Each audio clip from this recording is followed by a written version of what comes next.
Hello, Gave me. Mediterraneans. Oh, are we live? Okay. Yeah. Oh, what is up, y'all? Hello, It's been hello. it's been a hot minute. It has been a little too long for comfort, I honestly. We know. missed I this. know. We're set now that like we're not gonna let that happen again. We're gonna do our best, but we also have like a lot of fun ideas for kind of like what we even want to do now that we're kind of getting to the end of RHETORIUS finally.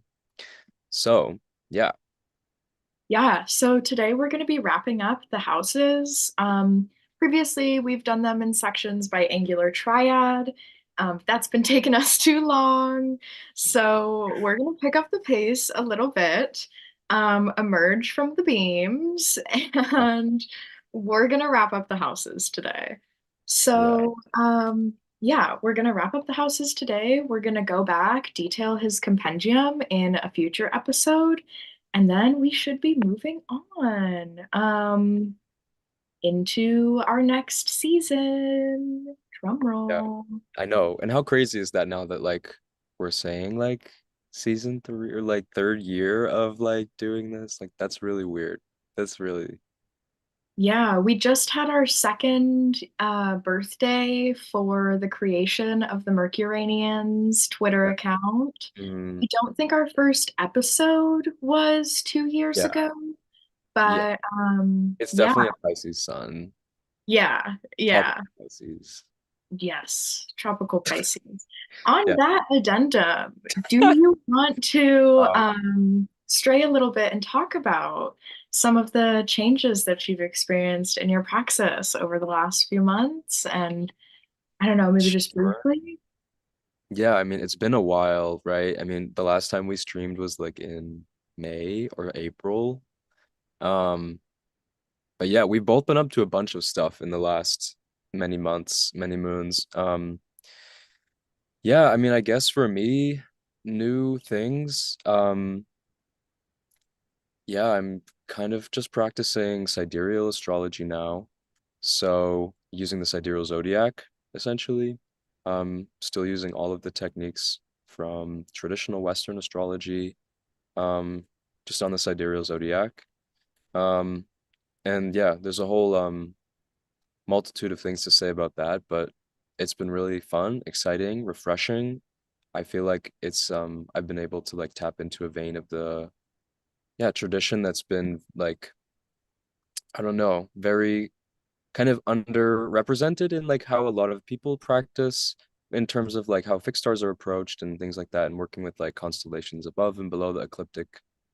So I've just been having a lot of fun doing that. My books are open. I'm doing readings for exploring all of that stuff if you're curious.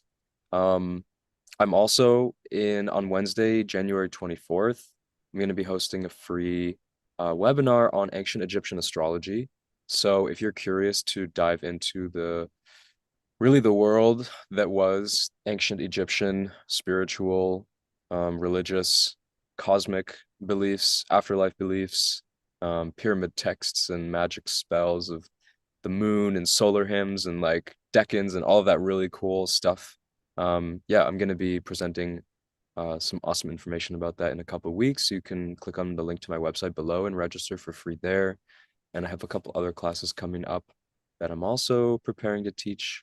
So yeah, just stay tuned because I'll be like getting kind of more information out about some of that stuff soon.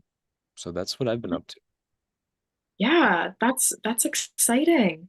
We've both been really deep in the ninth house. Yeah. Coming back to, I guess, 10 and 3, maybe. This is a little bit more third housey than ninth house. Yeah. Um, but yeah, college has been a lot, yeah, lately, but very exciting still. We've had lots of fun developments in that regard. So thank you guys for being patient and waiting for us and sticking around. We appreciate you. Mhm. And definitely check out some of the stuff that Cam has going on coming up here in the next month or so. Yeah. Any other like what is up in the world transits? emotions and feelings, thoughts, Um, reflections. yeah, yeah. This was an interesting Jupiter's a little besieged right now, kinda. I mean, Mars is separating, but I don't know. I feel like Jupiter's struggling a little bit, and he's my Time Lord, and so therefore.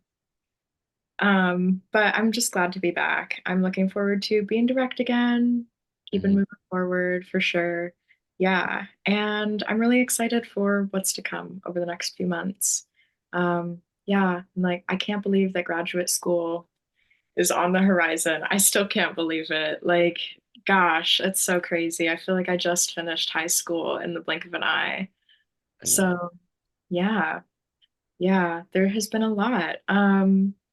I don't have like a concrete date, but I will soft launch. So like my books will be opening soon. You can expect to see that. Some more insight on that over the next month. I'm really excited to get back into consulting. I've missed it. I had a good break, some good time away, and I have fresh eyes and some new techniques under my belt that I am looking forward to bringing into my consults. So, Yeah, definitely, yeah. cool. Well, do you want to talk a little bit, I guess, about our plan with Rhetorius and today and slash next episode or two? Yeah. Um, okay.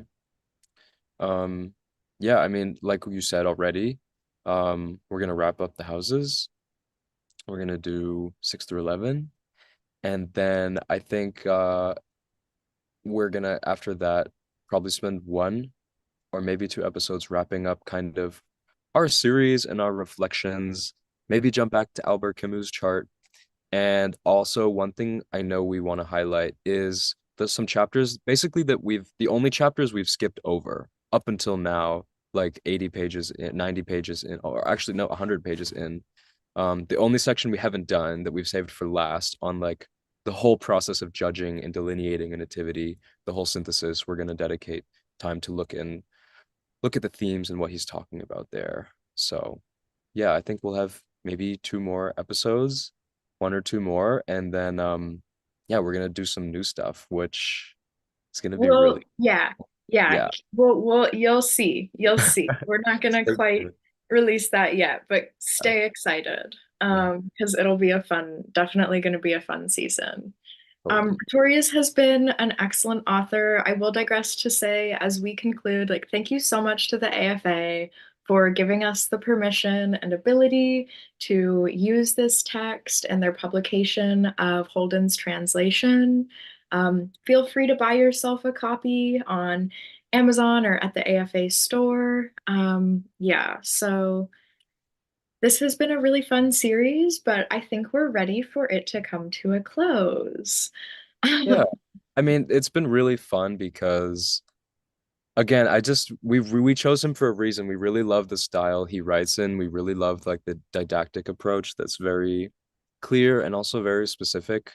Um, but also like reading Rhetorius is fun because I mean, again, the second reason I think we wanted to pick him was like we wanted a Hellenistic author to start with, but we kind of picked him because he straddled that bridge, like the medieval period, and getting so deep in like reading all this now for almost a year and longer.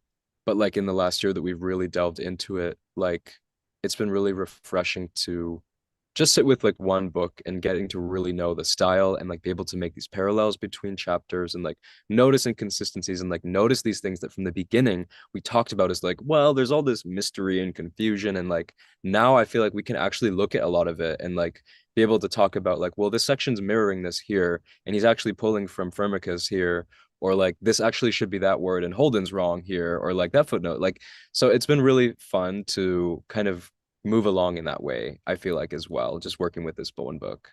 Yeah, totally. I feel like at the beginning there were times where we like, I don't know if that's what he really means here. I can't tell if that's wrong. Am I misunderstanding something? Mm. And when we did our review for this episode, like there were a few points where we were just like, that's miswritten. Like that was a Uh, fumble. Something went wrong somewhere along the telephone chain. yeah. And it's nice to be able to understand an author in such a way to where we can say, use discernment Mm-hmm. and confidently do so. And that's something that you need to practice while you're reading ancient texts, you know? A lot of what's delineated too, it doesn't fit in with the modern context, but that's the beauty of it, is seeing how these archetypes are malleable through different eras and understanding how they're expressed by somebody like Rhetorius. And just as a reminder, one of the big reasons we chose Rhetorius too is because he was the first to give a step-by-step detailed process on how to delineate a nativity, how to predict the future of a person's life, and gave A, B, C procedures for that. So that's definitely something that we're going to come back to now that we are finishing up with this text, and we'll review that, and I think it'll be really fun. Yeah, definitely. And one thing I wanted to piggyback off of what you said before that, just about like again getting to know his style, like even before we started streaming here, like what you said about this like little way he'll talk to the reader, and maybe you can mention it when it comes up, but like those little nuances that feel personal that again help you recognize like this is the voice of this person that's like actually getting to us through the manuscripts. um Whereas in those other places where there's this like disconnect or confusion or it sounds like something else, um yeah, being able to connect to that and see that is like actually helpful in these cases where there's a lacuna, something's falling out from the manuscript, it's not there, or something's like collated from some other manuscript. And we'll like see examples of that today. We'll like talk about a few times where we can tell like, oh no, like this whole thing was actually just pulled from um, you know, Firmicus. Maternus. Yeah, Yeah. exactly. Which was maybe even from like Nekepso or like these guys, like who knows? Which actually probably a lot of these things on houses and like configurations through houses probably was, which is pretty cool. But also I just gotta say, hey to AS, Flora, Anaya, W, Jonah, Max, Laura, hello everyone that is saying hello. It's great to have you guys all here. Also, Neha is saying hello. Um, yeah, Hello. feel free. Laura just said hitting the like button is free, everyone. Yes, thank you. Feel free to hit the like. And if you're not subscribed and you're here and you're with us and you love us, that'd be cool because we're just gonna keep Yeah. rolling. We're back in business, so we love being here Are. and seeing you guys here. And again, we love the live stream format because it's yeah, we can do this. So feel free you guys to chime in, chat, questions. You're here with us. Let's talk about it. If you've got Rhetorius in your hands too, we're gonna have a fun little time together. And John Zambo's here. Hello, hello. Yes, thank you guys for joining. I send you love and appreciate your presence with us here today. Yes. Yeah. George, Sydney. Wow. My Oh, heart. Like, I guys, know. it's so Oh, awesome. Okay.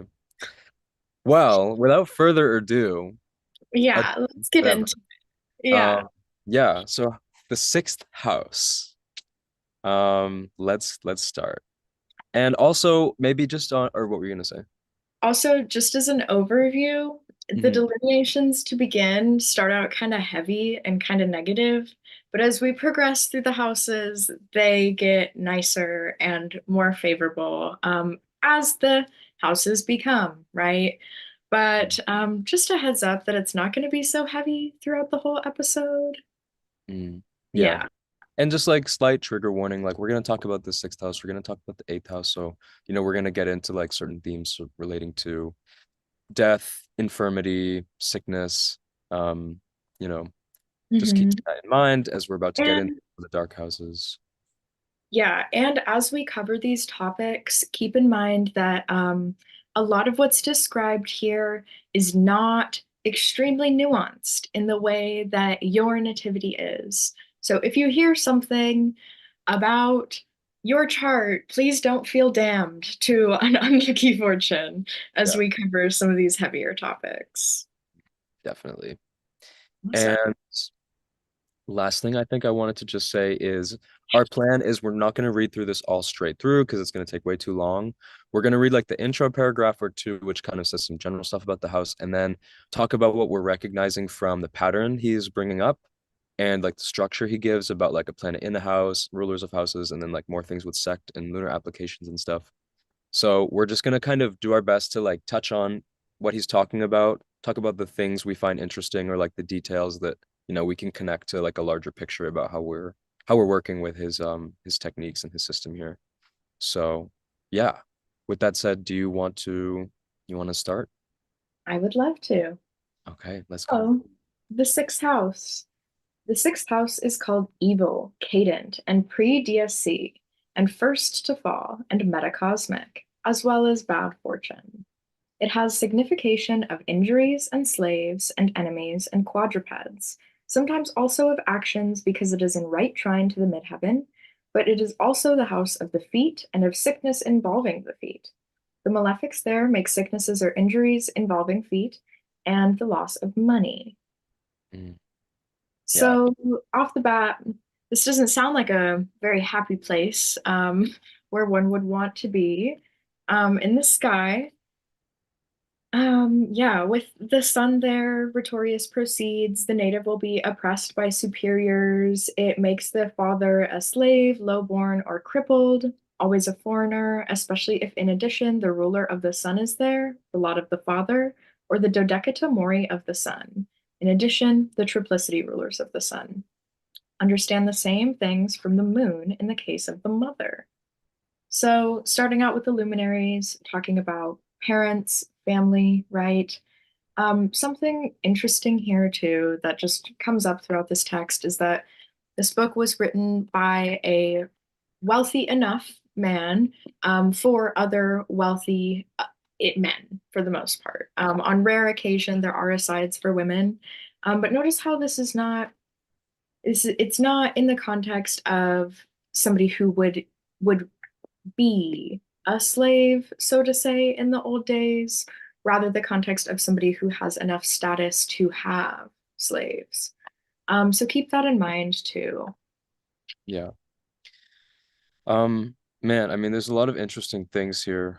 One of the things, and again, I kind of wish I looked at the Greek before this, but he calls it the first to fall, which is part of, I have a few thoughts on that. I mean, I think it's really interesting in one sense because like if you think about the first house and its relationship to six, like six is kind of like the first house that, if you count down in the order, you're gonna get like that's like really removed from the ascendant. And it's also interesting because like the 12th, yes, it can cause death. And like, yeah, the second is like the gate of Hades and stuff, but like six and eight are like immediate things that cause like the deterioration of your body and your death. Like the 12th can be like the mental anguish and sufferings and other terrible things that happen that can lead to death. But like with six and eight here, if you think about like what's first, just far away from the ascendant, and then also the one that's like firstly not visible anymore, not connecting to the ascendant. Yeah, I think it's just a really dramatic, fancy name for it that I think we can understand. I agree, and I think that what you were saying about that kind of distinction with the sixth and the eighth house, like bad spirit versus being associated with the 12th house and bad fortune being Mhm. associated with the sixth. Yeah, That distinction is there even within other names for the houses too. yeah, yeah, Yeah. exactly. One thing I think is also interesting is his like big emphasis on feet in like the intro paragraph.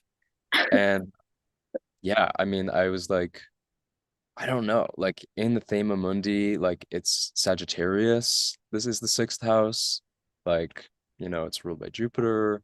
Um, Besides that, it's Mars's joy. So yeah, it's really peculiar how we get this really stark reference to like, and we'll see it again more when the malefics are involved with the sixth. That's like damage to the feet, illnesses in the feet. Yeah, it's pretty interesting. But he also says, of course, illness to the body, heart, that is ruled by the sun and the sixth. And that's something like really consistent, I think you can always see is like whatever your sixth house is, like that part of that melothesia part of the body is much more susceptible to illnesses. Hmm. Yeah. Mm, Um, yeah, like on 76, he says Saturn there makes injury and sickness arising from wetness, cold, and black bile, sometimes to paralysis, gout in the feet, gout in the hands. mm, And here he's actually referencing arthritis. That's mentioned in a footnote when he says gout. So I think it's interesting, right, that there's this like, okay, Saturn is cold, it's frigid, it's dry, you know. I mean, it says injuries arising from wetness, but uh, and what happens to your joints when you have arthritis, right? They become more rigid, they hinder your mobility. And the area of the body that may be subject to something like that will be further demonstrated by the sign. mm. Yeah. John actually just said, wondering if this is a Vedic influence, Malefic would be opposing the 12th, which could be associated with feet. So Mm. that's really interesting connection. That is a great comment. Thank you. Yeah. Yeah, Um, you're so absolutely right. I would not be surprised if that's what's happening here. yeah. Another thing too is one you mentioned about like basically when things about the sun get brought into connection with the sixth, right? It has to do, and th same thing with the moon, whether that's like, you know, the lot of the sun or moon, the lot of the father or mother, the 12th part of the sun or the moon, when they move into the sixth, it immediately has that effect on the native's mother or father in the sense of bringing them to that kind of status of what the sixth house would entail in the sense of, either them coming from a foreign background, a different socioeconomic background, with poor health. These are what you can see happening whenever people have like a few, like if you have two of those things happening, you can like kind of be sure that that's kind of what's happening, I would say. Yes. Yeah, totally. Another interesting thing. Mm, Mars there makes cuts, burns, those bitten by wild animals, attacks, wounds, attacks by robbers, mm, especially if Morningstar. If it is under the sunbeams, it makes hidden sicknesses of the internal organs or hemorrhage, according to the nature of the sign.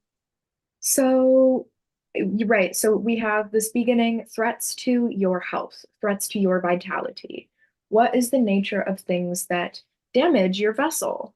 Um, and here we have, if it's a combust Mars ruling bleeding, hemorrhaging, it's hidden hemorrhaging, it's internal bleeding, some kind of hidden sickness that comes through by being invisible within the sun's beams.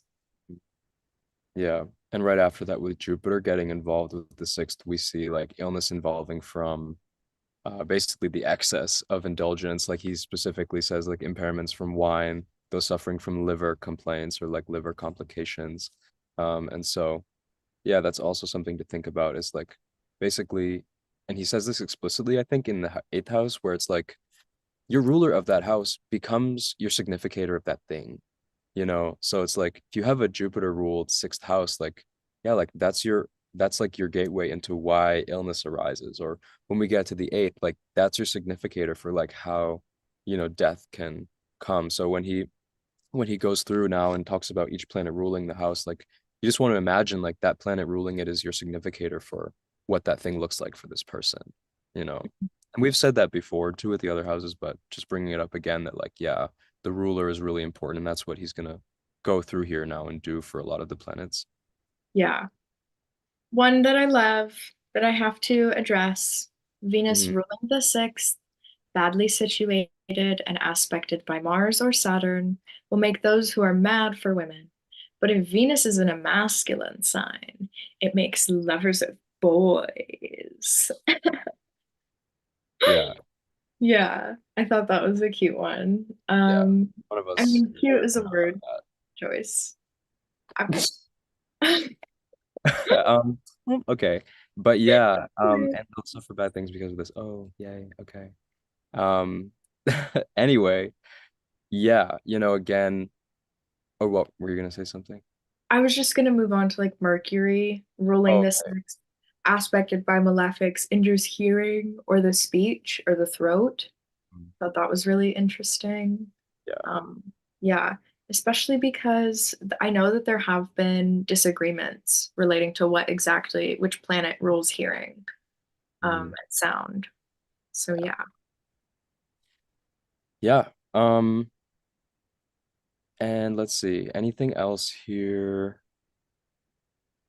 Well, maybe the rulers of the houses now. So this is again where we just use our astrological puzzle making piece skills to just put the story together. Like, okay, he says the ruler of the fourth in the sixth, or the ruler of the eighth, or the ruler of the ninth in the sixth, makes those who wander and die abroad. So if your living place is in the sixth, a cadent house, it's metacosmic, it's subordinate to other people. It's like your living place, your home is like in this very transient, unstable environment. If it's your ninth house, even more. If it's the ruler of the eighth, it's like, this is having a bad house ruler in another bad house, so it's gonna make life more unstable, I think, in that sense. And then for the ruler of the seventh in the sixth, or the lot of marriage, or the ruler of the lot of marriage in the sixth. He says they have intercourse with slave girls, cripples, or wretched women. So let's censor that for how we want to look at what that could mean here, where, yeah, ruling the seventh house, our significator for love is in our sixth house. Um, yeah, it's going to indicate somehow our connections and relationships with um in some sense maybe that's like a boss who's having an affair with like their person they manage, or Right. like a teacher having an affair with a student, or like there's Right. that's kind of like what that can look like here.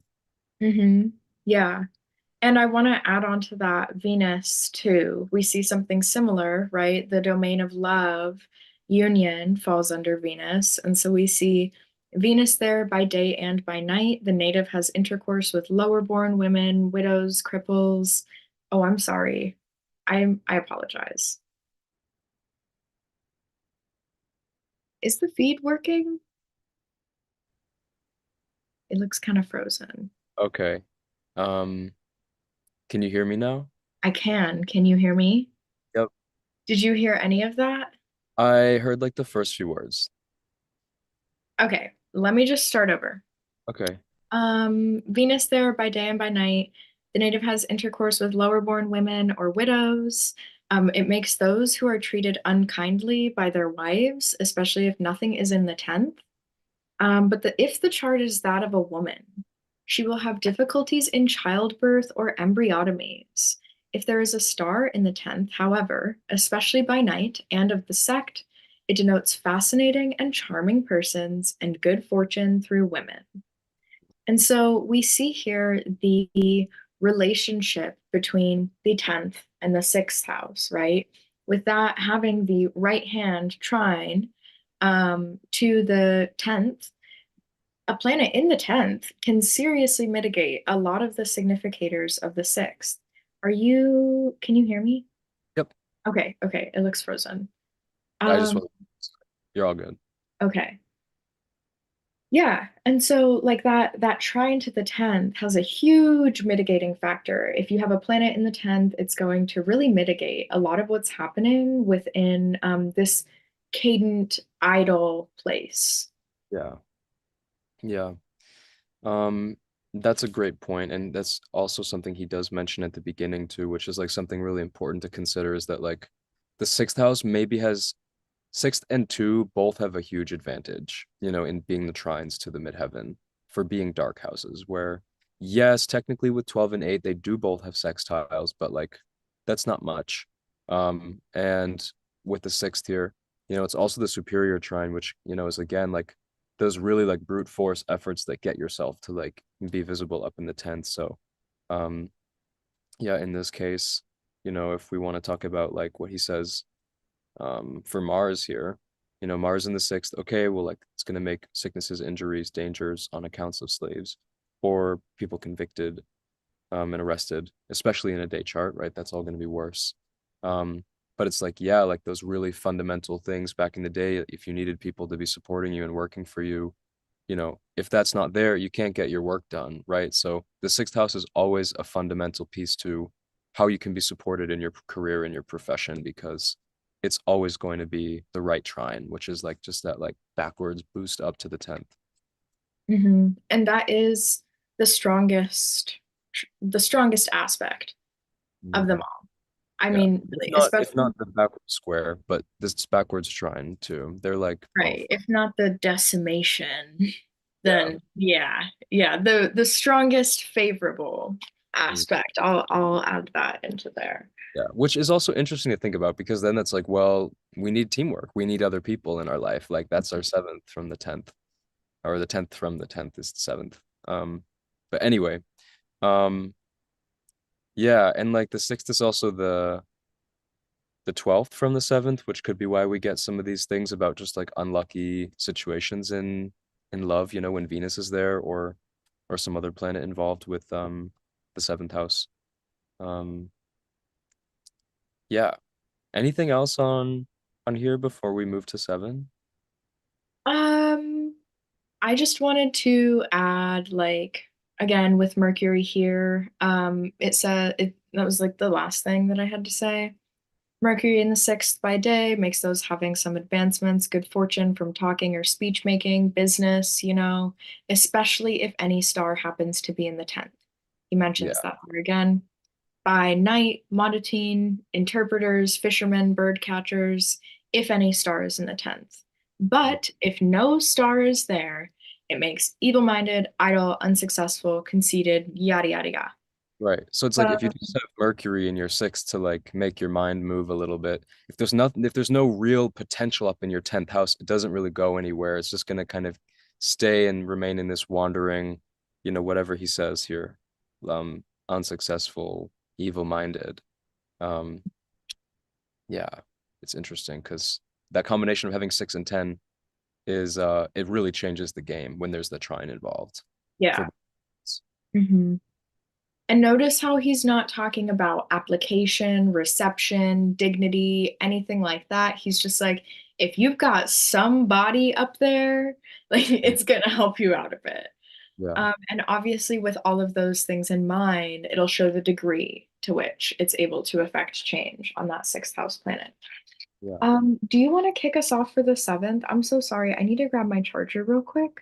Okay. I'll Yeah. be right back. All Yeah. right. So the seventh house, the deuces, the setting angle. Here we go, guys.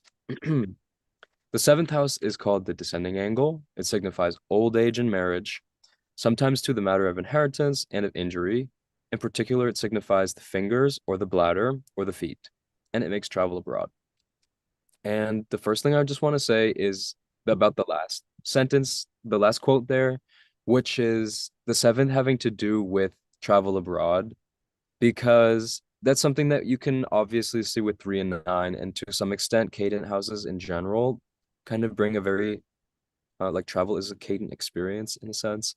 But with the seventh, that's something I feel like I always see that like there's just something about like that sunset moment, where it's like you're going off into a distant place. There's like chasing the sun setting. It's like it's the time of day in the ancient world when, everyone goes back home for work.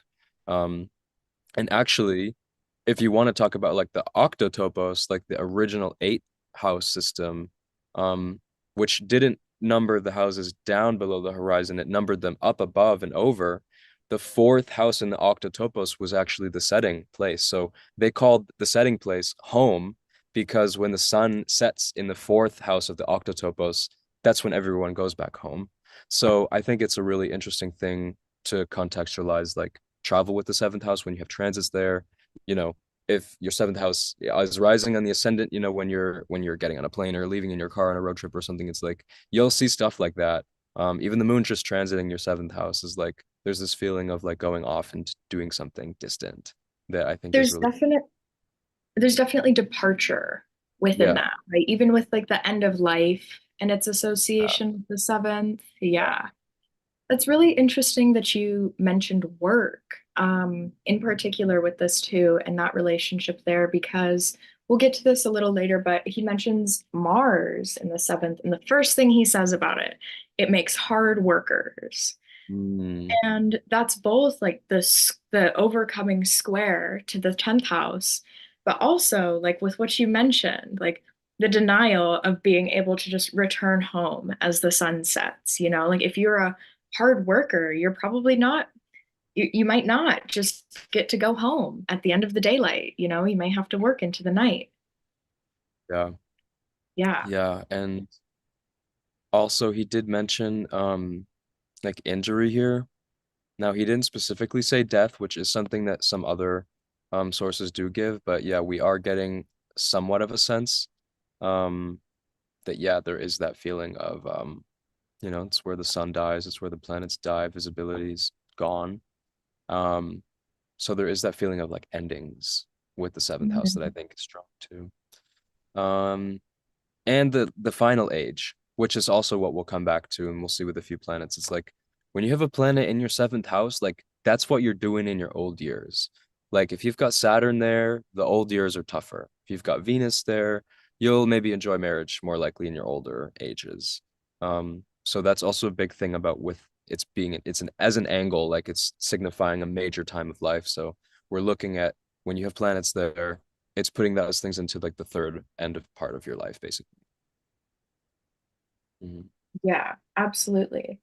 And like something else interesting, like with this off of this, the next paragraph, Jupiter there then makes old age fine and free from toil and trouble, windfalls, inheritances abroad, professional activities, but youth more troublesome. Mm. Makes unhappily married persons, Yeah. especially in a tropical sign, and unfortunate in their children or childless. Mm. And I mean, I understand maybe like the youth more troublesome because that's that ray of opposition being cast into the ascendant, which represents youth in the first chapter of life. But goodness, like I don't know. I wouldn't Uh, think Jupiter in the seventh just sucks as much as he says it does, but and yeah, again, we want to contextualize what other aspects and things would be happening, but just in general, that's really interesting to read because in one sense you want to like layer in your head like, okay, benefic in the seventh, like that's a good place for you, but also you want to think like, okay, well it's later age, so maybe it's like the good in the relationship that comes later.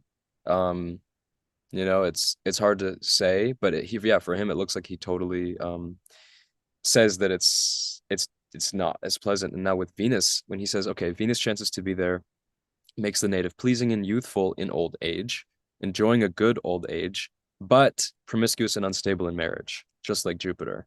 So having a benefic in the seventh house, in some senses, because the nature of it having to represent the later portion of life, um, and in combination with the fact that, you have to think about who's ruling it and what lord the benefic is being ruled by. Yeah, it makes just having a benefic in your seventh maybe not as good as you would initially think it would be. right. And you see a lot in Hellenistic authors where any planet in the seventh house is delineated as troubles in marriage. Like I don't you see that a lot, like where anything, no matter what planet it is, it causes problems in marriage. And I think that's interesting. It just also speaks to the fact that like no marriage is perfect Yeah, too. Like if you are going to be married, you will have challenges. And if you manage to stay married, like that's true love. yeah, Oftentimes like people jump ship. yeah. So yeah. It's Um, um my favorite in this chapter, mm, Mercury in the seventh makes rich, educated, prudent persons, their wives meddlesome or beastly minded or fond of poisoning. mm. So if you've got if you've got Mercury in the seventh and a wife, you better watch out for that arsenic. Yeah, sorry for like everyone. Yeah. 12th of the people that have Mercury in the seventh. Now there is another thing he said about like wives that poison though, and I think that was also connected with Mercury. I'm trying to like find where that was. Uh, Mm, What house did he mention? I feel like that was the 11th actually. No, it was it. Well, Mm, we'll get to it. Well, I'm curious what that is because he mentions poison one other time. Um, but yeah. So maybe in one sense here, again, we're with the 10th from the 10th. So that also speaks to the Mars being there and how it makes hard workers, I think. But with Mercury here, yeah, it's like in one sense, it's like whatever this planet does, um, in relationship to your work, like it has to somehow have some bearing on how you're supporting yourself in your career. Because in that sense, like, okay, when Venus or Jupiter are there, like the end of your life is good, which means somehow you built up like something nice for yourself to live upon. And, with Mars there, it's like, well, it's like can't catch a break. Like the end of your life is going to be bad, like squaring the 10th, right? So there's that feeling here with like the seventh house planets also having a major impact on like what you get out of all the work you do, like the later part of your life. What has the 10th of the 10th, like what have you worked towards to enjoy in those later years? I think that's also what we're seeing with a lot of the delineations here. yeah, yeah, absolutely. Um, oh, I lied. That wasn't the first thing that he says about Mars. So I misspoke earlier. Oh, that's okay. But yeah, he does say it. He does say it. It's not the first thing. Oh, Um, bad marriage. Of course, like that's yeah, clear. We all kind of expect that.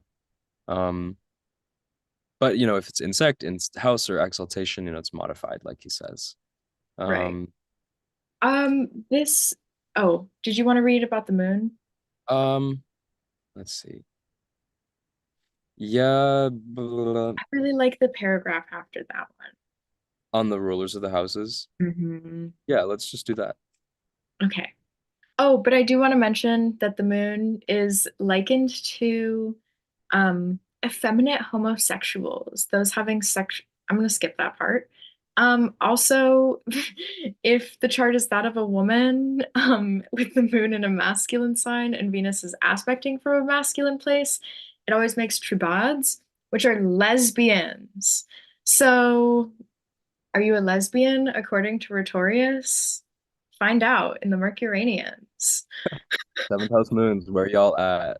Yeah, yeah. Especially With those seventh house moons that have an aspect to the sun and Venus, and Venus is in a masculine sign.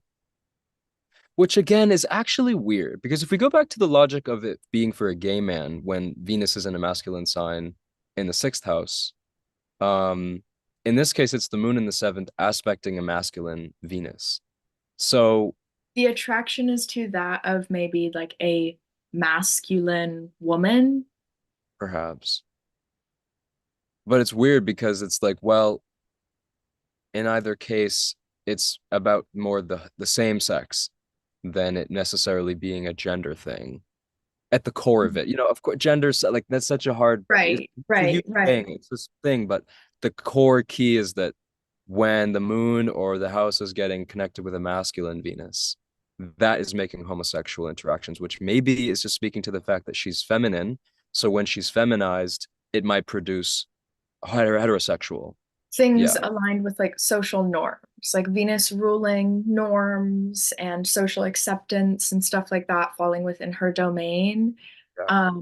Any kind of deviance from that norm could lead to some element of social exclusion, difficulties with state, difficulties with childbearing, Yeah. because homosexuals don't have kids back then, like we have all these different things today. Um, but yeah, so that's interesting. Yeah. Yeah, we can probably tailor our delineation of that today quite a bit. Mhm. Like when That's we're something. looking to homosexuality in a chart. Yeah, I mean, it's always such a big discussion about what that looks like. And, it's never one thing, it won't be one thing. But like, I guess that's interesting to think about because when you talk about Venus, um, if we're just breaking it down to like the more masculinized she is, um, at least, and again, there's so many things he says about homosexual interactions here. So it's not just that it's these two things, but at least in the last two instances, he brought it up. it had to do with the masculinized Venus. So Mhm, something to think about, I guess. Yeah. mhm. You want to read the rulers in the houses? Yeah, I like this paragraph. So the ruler of the seventh and the 12th, or the ruler of the 12th and the seventh, makes bad luck with marriage or marriage to a slave. The ruler of the seventh being aspected by the ruler of the eighth makes widowers, divorced people, once if a solid sign, twice in a bicorporeal, but many times in a cardinal. The ruler of the seventh in the midheaven, and the ruler of the 12th in the 12th and the fourth makes either those who marry slaves or those who purchase their own wives. The ruler of the seventh and the ninth gives a foreigner or highly religious wife. The ruler of the seventh being under the sunbeams or in the fourth struck by malefics makes intercourse with whores. Mm, So, when we look to things under the sunbeams in the fourth, what is that? Being invisible, being low in the earth, right? So when we talk about esteem and like pinnacle, like that I comes with, yeah, that comes with the things above the earth. We're looking for things that are hidden, that are kind of kept secret here. I think balance Um, also mentions if the seventh lord's under the beams, like it's like affairs and like secret marriages too, mhm. which I think is Yeah. also he doesn't mention right here. It might be in other places about like the lot of marriage or something, but anyway, yeah. Yeah. Um, yeah. And Uh, then the descending node there takes away the wife. That's just something to think about if you have the north node in the first. Um, what else are we seeing? Saturn there by day makes those who succeed after long delay, long-lived persons and treasurers. Mhm. I think that's fascinating. Mm, Yeah. yeah, with that success later in life. Um, yeah. And let's see, Mars there. Yeah, by day, people who die violently, especially when he's in signs of other stars, so not in his own signs. Um, oh, this was an interesting thing I wanted to highlight. So about Mars in the seventh, he said, in addition, it makes burns and cuts by iron and hidden pains when it's ruling the time, and it gives professional activities from iron or fire or the military or from some violence arising from tortures or obligations or even the killing of men. Um, so yeah, just a little hint about like, yeah, when Mars gets activated, like that's when those injuries happen. And like, we should, be able to infer that as like as astrologers that or if you're familiar with working with these techniques, but it's just a nice little comment here where he's like, this is all getting played out over time. So I just wanted to mention that little piece because it's cool. Yeah, another interesting thing about this is that like people who work in like violent careers or careers that are geared towards engaging with violence have like insane rates of domestic abuse. Like, for example, police officers, like they work in a field of violence and they are working with violent things and they are also violent towards home life, right? So I don't know, there's an intersection there for sure that's statistically validated today in a way that Rhetorius didn't have access to back then. Yeah. Um, yeah. Yeah. Um, I thought it was really interesting what he says about the sun in the seventh. It's just so brief. It yeah. makes sickness, injuries according to the nature of the star that is in conjunction or aspect with it. I thought that was fascinating. It was so negative. Yeah, Um, it's like just gives one thing. It's just sickness. Um, and again, based on the star that's in aspect. So yeah, yeah. yeah. And we have again the moon being likened to foreign travel. Mhm. Yeah. Yeah. Anything else, or should we get to eight? Can we check the chat and then move on to eight? Mhm. Um, yeah, Laura just said earlier. I was just thinking it seems like any planet there is bad, like with the seventh house, I think. And Sam, I think that Valens like outright says that. All planets in the seventh house are troubles in marriage. Hmm, that's Yeah. interesting. Sam Lopez says, I think I've read similar things about people who work in slaughterhouses. Mm. Uh, so yeah, that's pretty interesting with I think the Mars, maybe Mars stuff in seventh. Um, Yeah, yeah, that's fascinating. yeah, so should we go to the eighth house? Unfortunately, we should. I thought you were gonna say something else. I was like, oh, what? Like, oh, we're just gonna talk about death and mortality. Yeah, my favorite. Oh, Laura just said quickly, any commentary on nodes in the seventh house?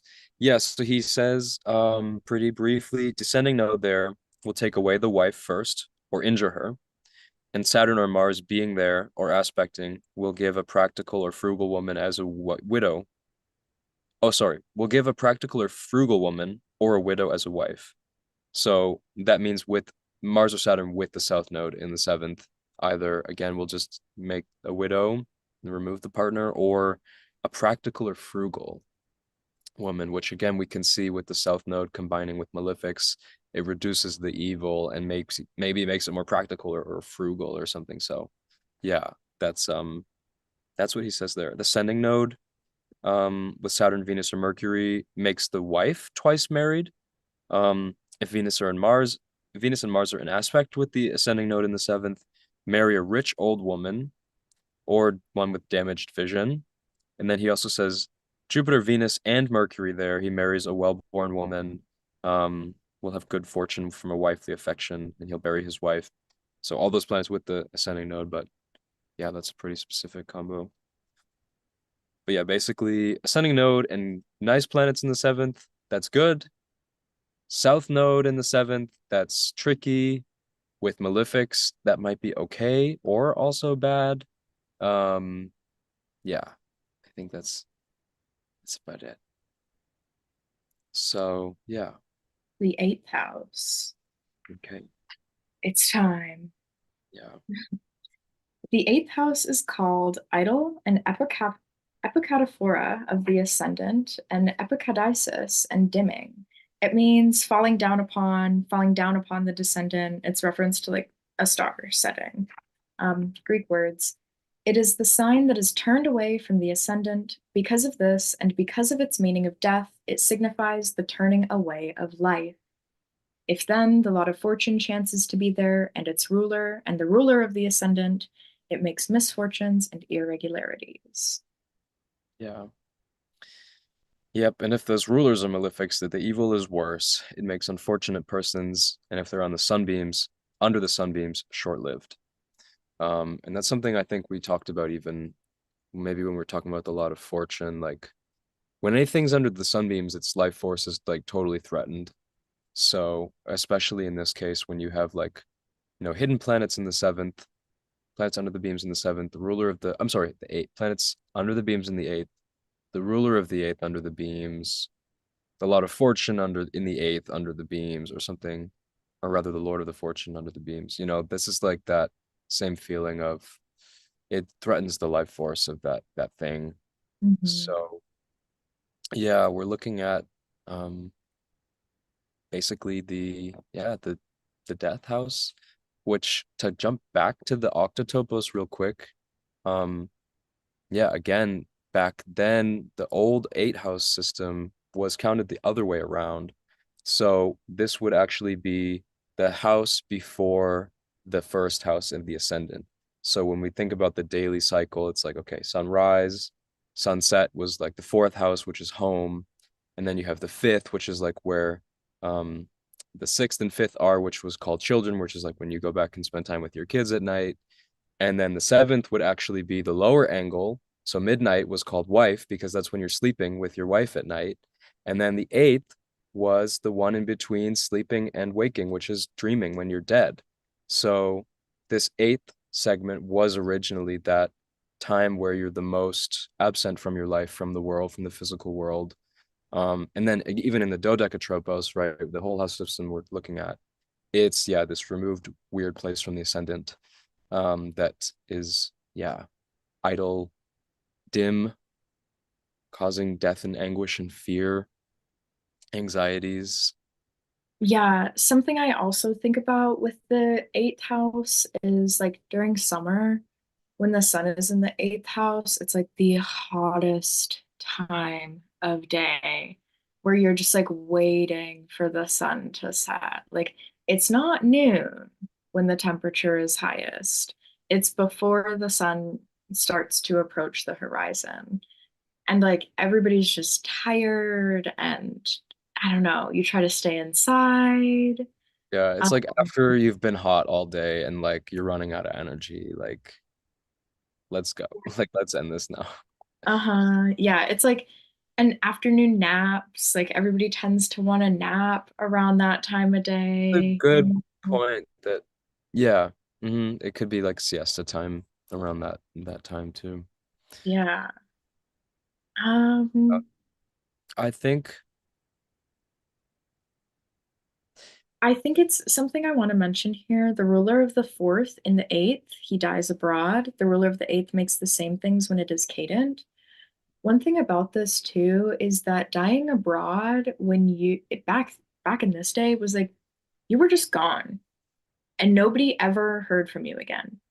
Like they never knew that you were dead. They couldn't do anything religious or ritualistic with your body, which was extremely unfortunate. Like being able to honor the dead in their passing was very, very important.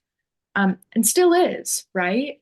But it's not like it's they couldn't, you couldn't fly out to have a funeral in another place. You couldn't have a body like moved or transported. Like it was just gone. yeah. Yeah. Um I think it's interesting too when we have Mercury associated with the eighth here, ruling it or um being in the eighth and ruling other bad houses or ruling the daemon in the eighth. He basically just says it damages the intelligence, it makes someone who can't read, but also with like other problems with malefics in aspect, it actually just straight up, damages your senses like seeing and hearing or speaking. Um, so there's something with the eighth here when Mercury gets involved. It's that killing force like applied to, Mercury, which are these like communicative skills or sensory skills that like you need to function in a normal way. And, maybe that can speak to um, like neurodivergence, in the sense of like having our mind work in a way that's not uh like easy to put Not into aligned with with the norm, with the yeah. standard that's set. Like, yeah, Mhm. yeah, totally. Um, I there's really liked, Mhm. oh, go ahead. You sure? Yeah, I feel like I've been talking a lot. Okay, I was just gonna say like we'll see a couple cases here, like okay, moon in the eighth by night, increasing in light, and especially like if she's squaring Jupiter in the 11th, you'll profit from matters having to do with the dead or inheritances. Or Jupiter in the eighth, in its own house or exaltation, and direct, you profit from matters having to do with the dead, especially without the influence of the malefics. If Jupiter and Venus are in the eighth house alone, it makes an easy death and a great good fortune. So, in contrast to the seventh house, when we actually have benefics involved with the eighth, we're getting some good. We're getting that other side of the eighth, which we haven't talked about, which is like this like thing that we get from other people. Like, what happens after someone dies? We have to deal with things they had, the things they made. What happens when you get in a relationship? You kind of combine your finances. Okay, this classic like second house from the seventh house that I'm sure a lot of you guys have thought of or heard of before. Um, so when the benefics get involved, though, they can really energize that side of the eighth house's like ability to get you things, get you money. And again, that's like back to this whole second eight axis about like what's about to hit the angles in creating this monetary um income and flow um that also is tied into like life and death, like that our money and our transient like possessions are tied in with that like birthing and dying of other people and like the soul and like gate of Hades. Like there's just this whole thing going on with that axis that when benefics get involved, they can help out with that, making some more money. Hmm. Yeah.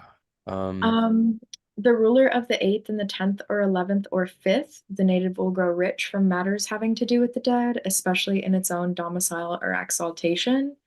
Um, the 10th or 11th, I think that those are pretty comprehensible, very like straightforward on why that could lead to profit. Because career and the things that you reap from career with the 11th. The 5th is because that is the 10th place from the 8th house, right? So if you have the ruler of the 8th, 10th from the 8th house, it shows involvement with career in that regard. yeah. Um, yeah, Simultaneously and not explicitly stated here, but maybe in other places, it could also cause the death of the children, um, which is interesting because he didn't bring that up. But like when you have the eighth house ruler in the fifth, or the fifth in the eighth, which is I think where he does mention it, um, that is a side effect of that. So there's mhm, maybe some karmic link between, exceeding in your material pleasures of good fortune and money, and in exchange for that, like losing a child, like what are you creating and enjoying? Like that's kind of, I feel like the universe is like trade. little lesson with this. Yeah. So it's interesting to think about. I also thought it was really interesting. The ruler of the 12th or the 6th being there makes the death of enemies and slaves. Like you would not think that the ruler of there's a comment on this that I need to address in good faith. But I don't know. I thought that was really interesting that he does say that he does involve the relationship with other people in the eighth house. The footnote here says the eighth house is only the house of death for the native, so some of these aphorisms are inconsistent with doctrines of derived houses. That is a footnote, but I still think it's worth mentioning. Yeah, I mean, I feel like that's also it's from Moran, who's just like whatever. He's like trying, he thinks he's on his high horse, like he tried to reinvent astrology. Reinvent astrology. I fixed astrology. Okay, maybe, yeah. Well, that's a whole other thing. If you guys didn't hear about that, this dude kind of said he said he did something, but he didn't. Anyway, yeah, that was Moran who said that, and Moran just cut a bunch of stuff out from the practice that he's like, it's not rational, it's not like visible, you can't use it. So I agree in the sense, yeah, if you think of a derived house, then yeah, it's moving into its own different derived house, but like it's still the natal ascendant, like that's still your natal 12th lord in your eighth. Like again, Your that goes back to that enemies. basic principle of like the ruler of that house signifies that thing. Like if Mercury rules your 12th, your like gossip enemies are gonna die. You'll conquer them, you'll beat them if they're in your eighth.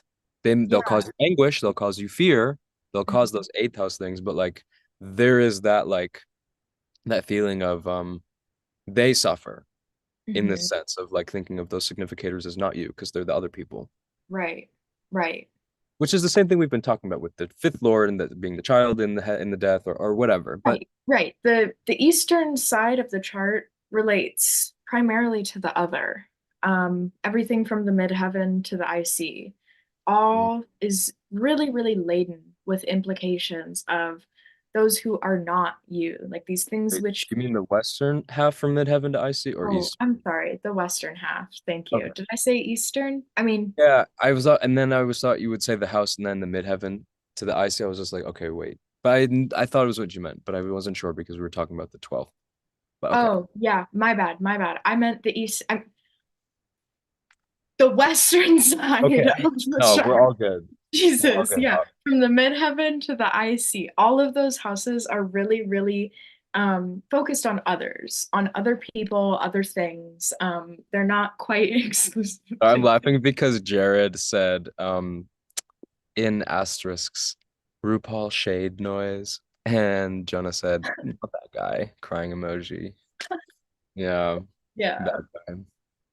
yeah. Any um Anyway, going on with his 12th house, I think maybe. Um, Made a lot of enemies. Anyway, okay. Yeah. Okay. Also let like with the ruler of the 12th and the 8th, meaning the enemies die. Like, I don't know, like if we were to invert that signification and say, okay, the ruler of the 8th and the 12th, I wouldn't invert the delineation to where you die because of enemies. Actually, maybe death as a result of hidden enemies. Yeah, I mean, we have to think of it like, okay, well, the death is in the place of suffering and enemies. That's more readily like in the territory of like in the other way around, it's like they go on to death, but it's still death goes on to them, but it's like unless it's interacting with their significator, I feel like it's not as much that it's them as opposed to dealing with them that death is going into. Does that make sense? Like it's one thing if like the eighth house lord like squared the 12th lord and is applying or something, and it's like Right. they're that's like the death is coming for them. But like if it's just in the 12th, the eighth lord's just in the 12th, to me that doesn't feel as much as strongly as like they're gonna die, but like yeah, there's like more suffering and more anguish from them than in other cases. Right. Or maybe like you anguish from fear of Mm. death by enemy, like at least, like you're scared of your enemies killing you. Like, yeah, yeah. Hmm. Hmm, hmm, hmm. Yeah. Hmm. Let's see. Anything else? Let's try to, because we're over an hour, so we're about halfway through. There is a lot on the eighth house here that he's talking about. In a Um, word, examine the ruler of each sign of the eighth, in what sign it is, for that one becomes the significator of death. yeah. I think that's kind of all of it. Oh, I found the poisoning bit that you were referring to earlier. Oh, there it is. Venus, ruler of the eighth, impedited, and the eighth impedited. Violent death from too much wine or poisoning by woman. So there it is. And yeah, Mercury, ruler of the eighth, death from slaves or by writing. Jupiter from the eighth, yeah, death by the kings or the magnates. Venus by day in the eighth, those who marry late, who have widows, destroys the natives through gonorrhea. So you get sick and die as a result of a sexually transmitted disease. That's interesting. Yeah. Um, Um, Mars in the eighth by day, wants and disorders and dangers, right? Just like tricky. mhm. Um, Mercury in the eighth as an evening star, ineffective, unsuccessful, lazy, toilsome people. But evening star in a night chart, you're inheriting from unrelated people. Um, but you're passive and you easily become sick. Now, morning star in the eighth, increases money, those who aim at great actions, some who share in responsibilities or fiduciary relationships, managing legal documents, etc. Um, like people that are, what's that called when you manage someone's estate after they die? Um, uh, what's the name for that? A like you, it's like a legal thing. Like you need someone to manage your shit after you die. Anyway, those people. Um, yeah, morning Mercury in the eighth is like pretty good. Like you're managing other people's stuff, like you're managing money from that. But when it's evening star in the eighth, it's like again, it's going back to that like Mercury eighth house situation where it's like there's some like limitation of the mercurial faculties that isn't as productive or more passive. Yeah, also notice how, like, even at the darker houses, Mercury does have potential to prosper there. Like, Rhetorius does mention the ways in which Mercury can benefit the native. Yeah. And so, like, that's Mercury's changeability, adaptability, like making something work no matter the circumstances. Yeah. And so long as the rest of the chart is conducive to Mercury having the will and ability to work, Mhm. like alignment by phase, sign, then Mercury will be able to, if there's a will, there's a way. Yeah. And that's very mercurial. Yeah. So on to the Um, ninth. yes, onto the ninth. Great. Go ahead and take us off. So the ninth house is called God. It's the house of the sun. It signifies all things concerning the gods and kings and foreigners and dreams and religious observance. It's the astronomical sign and the metacosmic. The good stars being in this house make good fortune in foreign places and pious persons and righteous in religious observance, especially if the ruler of the house is also well situated and in its own domicile or exaltation and not aspected by malefics. So, yeah, these are our themes. Um, the one question mark I did put here was about the comment, it is the astronomical sign, which there's a footnote about, just meaning that because it's related to the sun, it's like extra cosmic and about the sun who rules all the planets and like, but yeah, I don't know. I don't know. I should look back and what is written here initially, because yeah, I don't really feel like that's what's being said, but I don't know what it means by the astronomical sign. Um, unless it's very simple. It just means super cosmic and spiritual and like planetary, and it might just mean that. It says in the footnote, Cubot says the ninth house is called astronomical because it is the house of the sun, and the sun rules the other stars according to the Chaldeans. Mhm. So, like, because the sun rejoices in this house, it is inherently astronomical because all of the planets answer to the sun. Yeah, that's I was like just like I feel like that's not what he's saying, but um yeah, and then there's another comment just about again the metacosmic term here, which we haven't highlighted again, but I think we talked about with the third where it's like or and the 12th. Um yeah, it's the space between worlds, it's the threshold, it's a gateway, it's a portal, it's like where our physical and spiritual worlds meet. Um yeah, because it comes after the cosmic, which cosmic angles are the regular angles. Mhm. So, and also that's interesting because Valens, I know he says like the angles are the angles of the cosmos, but like the angles from fortune are the angles for the nativity. And like I always think that's just really interesting. Um, yeah. So, That's interesting too, because then like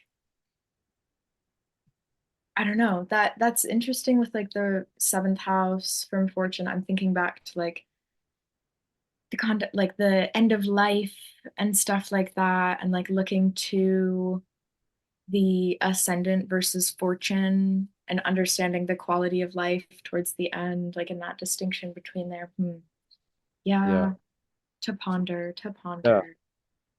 Um, So it's into the Merc. ruler of the ninth, well situated, not under the sunbeams, in its own sign or exaltation, will give good fortune abroad. Mhm. Um, Pretty straightforward, right? Uh, Where did you go? oh, I'm on 88. Oh, Okay. I cannot stop yawning. Um, yeah. Venus in the ninth, unstable marriage. Makes sense. She's cadent. Hmm. And it's all about foreign places, which is hard to grasp. Um, Mars in the ninth, without benefics helping, blasphemers, so people who have this like vehement spirit against or in opposition to religion or um, dogma. Um, when Saturn or Mars are there as morning stars or stationing, and they're aspecting the lot of fortune in the ascendant, they make a tyrant, despoiler of temples, impious.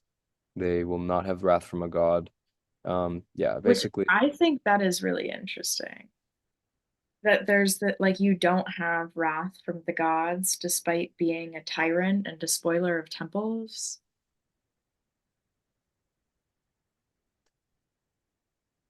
hmm, I'm reading the footnote. Um, he's reading menin apoteo instead of amunen hupoteo. Yeah, but actually,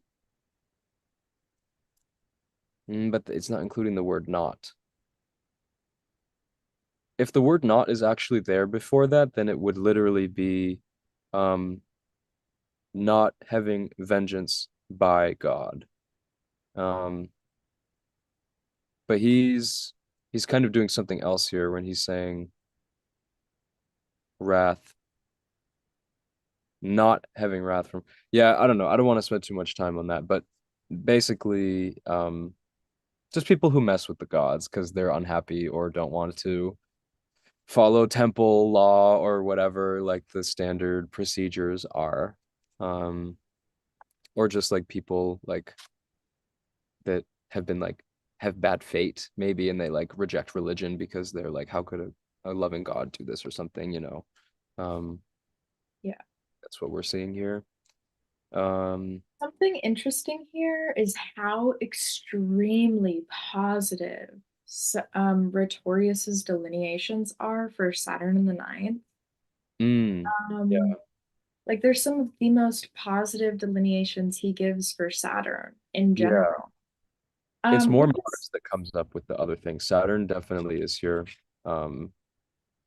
doing some nice yeah, things. Saturn makes a person knowledgeable about mysteries, interpretations of dreams, makes initiates, chiefs of magi, philosophers, prophesying the future, some too involved with sacred duty or in charge of peace, of priests, by night, recluses, inventors of apothegms.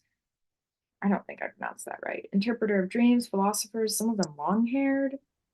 I'm like, Wait, I'm sorry. I my internet went unstable and I didn't hear you from um Chiefs of the Magi. What did you say after that? You read the whole the whole paragraph? yeah, philosophers prophesying the future, too involved with sacred duties or in charge of priests. By Mhm. night, there's recluses, inventors of apothegms. I don't know how to pronounce that. Interpreters of dreams, philosophers, some of them long-haired. Yeah. I think this is really interesting because I don't know. Like, is this because Saturn is the last planetary sphere, and so like it gives you things to pursue the divine? I don't, I really don't know. I did not, this one made me scratch my head, and I don't really know how I feel about that because I've seen other arguments for Saturn against all of those things.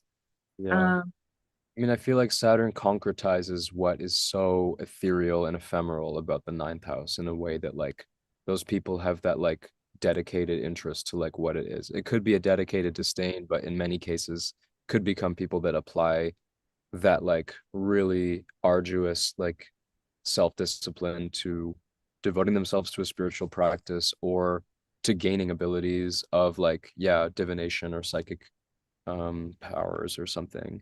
yeah, um and Saturn is also cadent, which is nice. You want malefics cadent so that they're less active in your chart, just in general. Um, yeah. So, yeah, and also interesting that the day and night differences aren't huge. There's still people that are philosophers and dream interpreters. um yeah, there isn't like a huge difference except that by night it's more of a recluse, which yeah, that makes sense. In a night chart, Saturn's just gonna act more lonely and sad and whatever else. Um, I feel like it's more like Saturn in a day chart in the ninth would be like a monk in a monastery with other monks, and then like the night chart would just be like the guy who's just like meditating in a cave all day long and doesn't speak to anyone. yeah, If he's placed well and not squaring shit, you know. right. Um,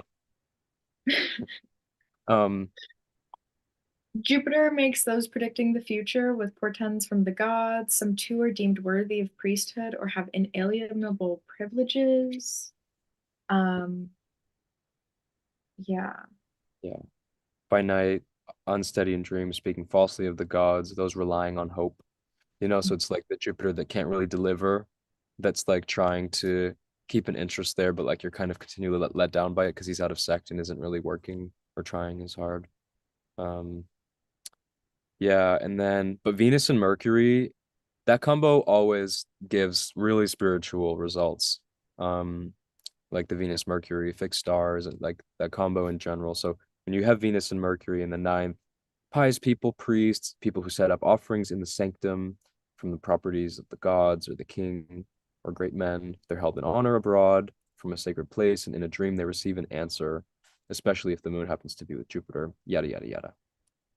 Um, that's also though actually with the ascending node, I think is the context of that delineation though.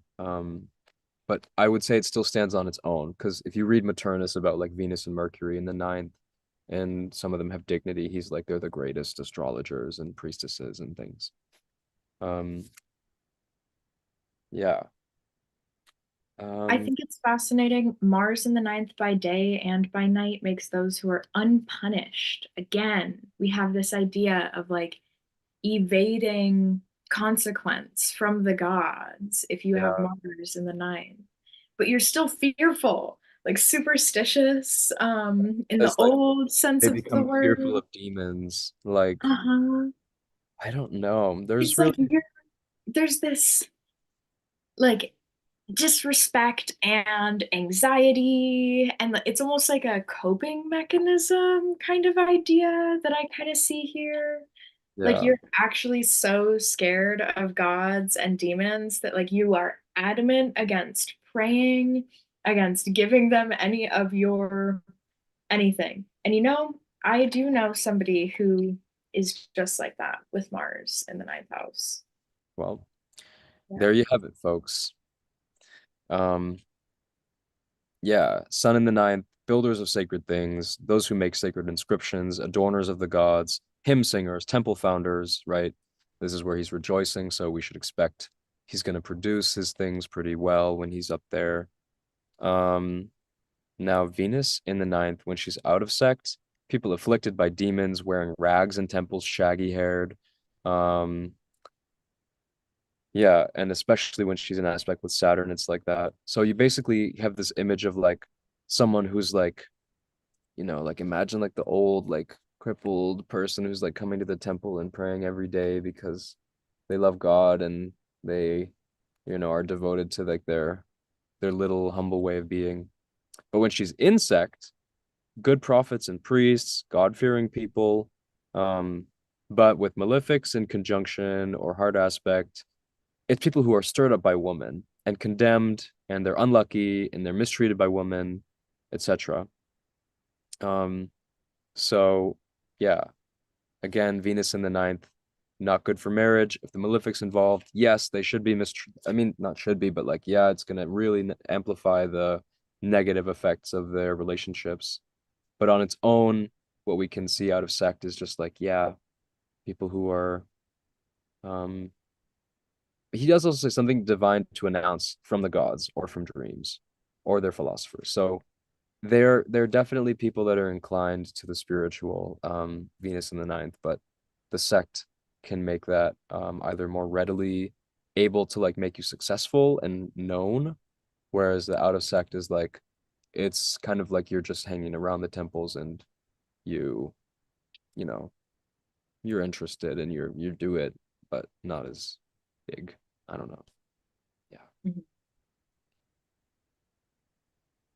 Mercury evening in the Right. I ninth. mean, like, Oh, sorry. wait, I was just gonna say when we talk about like dignity and preferred phase and stuff like that, like a really good word is esteem, right? Like, are you esteemed for participating in these things? And when she's out of sect, like the answer would be no. Yeah. Generally, most broadly, if she's afflicted, the answer would be no. Yeah. Um, yeah, but that doesn't mean that you don't or you can't. Like, that's not what he's saying here. Like, you're still involved. You're just not esteemed for your involvement. Right. I really like what he says here in the Mercury phases in the ninth. So again, Mercury in the ninth is like that's a good thing. It's gonna make this person really in tune with all of this stuff. But as an evening star, it makes priests, wizards, physicians, those who invent those things they had not learned about. And then as a morning star, holy seers, sacrificers, augurs, astrologers, those devoted to the gods, and from which occupations they also get their living. So the morning star is always good essentially for Mercury because he's basically doing the stuff of that house in a more profitable and active and manageable way. Um, yeah, And also, like, if Mercury is morning star in the ninth, that means the sun is either also in the ninth or the sun is in the 10th. yeah, And so doubling down on just the power of having a Mercury in the ninth house and why that's such a favorable delineation that we see here. yeah. That's a great point for Mercury because with Venus, we could still maybe guess about if he's mentioning phase where the sun's house could be. But with Mercury, we know. So that'd actually be interesting to go back through these and look and think about what houses that could put the sun in, how that would affect the delineation. Um, yeah, moon in the ninth, people who live abroad, some of them benefit from temples and gods. Some people are entrusted with business affairs of women. They're God-fearing. That's all by night. But by day, when she's out of sect in the ninth, it makes inglorious people who live abroad. Their lives are disturbed by wanderings and dangers. When the moon's cadent and out of sect, yeah, it's really not as helpful. Like they're going to be wandering. They're going to be, um, yeah, there are going to be dangers and even worse if the malefics are in aspect, basically. Um, yeah, Yeah, cool. Are you ready that's, for the 10th house? yeah, go for it. Yeah. Okay, just to kind of bookend the ninth though, before we just like keep moving forward. I this is a really interesting house. I think it's like generally beneficial, from what we see delineated here. And a lot of the unfavorable elements of it seem to be linked into its cadency still as a house. Like the topics that are covered in this ninth house are great. But in terms of execution, activity, that is where the ninth is seriously lacking. Yeah, yeah. Um, yeah. Alrighty. So the 10th house. So the 10th house is called angle, midheaven, and quadrant of the ascendant. It signifies youth and action and marriage and children and the substance of the parents. In this house, the rulers of the sect rejoice and they give actions that are good and useful. Yeah, so I think this is a cool one. We all know about the 10th house, the midheaven. Excuse me. Oh my goodness. I Interesting. cannot stop yawning. Um, the moon applying to Mercury and Sag, it's like the interruption of speech with yawning. I don't know. Yeah. Yeah, Saturn, oh, go ahead. I was just gonna say like the rulers of the sect rejoicing there, I'm pretty sure he just means like either the sun in the 10th or like the moon in the 10th in the night in a night chart. So, if your luminary is in the 10th and it's in sect, um, yeah, it's like that's really powerful. And in other places he talks about how it makes rulers in like really powerful places. So that's something to think about here and just Yeah, I yeah. think the marriage situation and children coming Mm, in. So like part of the thing with the 10th house, like this net is cast so wide. Youth, action, marriage, children, parents, your actions, your career, all of these things. But the 10th house is really about the pinnacle. Like, why are we living? We are living to produce, to create, to get married, to love our families, to have children, not exclusively those things. But when you stop and you think about what you aspire, a lot of aspirations are covered here in just these few sentences. And I yeah. think that's like people say that the best thing that who was it? Was it David Bowie recently who was asked like what was the best thing you've ever accomplished in your life? And he said it was getting married, finding the love of my life. David Huh? Bowie. I mean, he died like 6 or 7 years ago. No, I know. I mean, it wasn't like a like I just Oh, saw it, but I don't think it was like new. oh, okay. Um, Sorry, I yeah.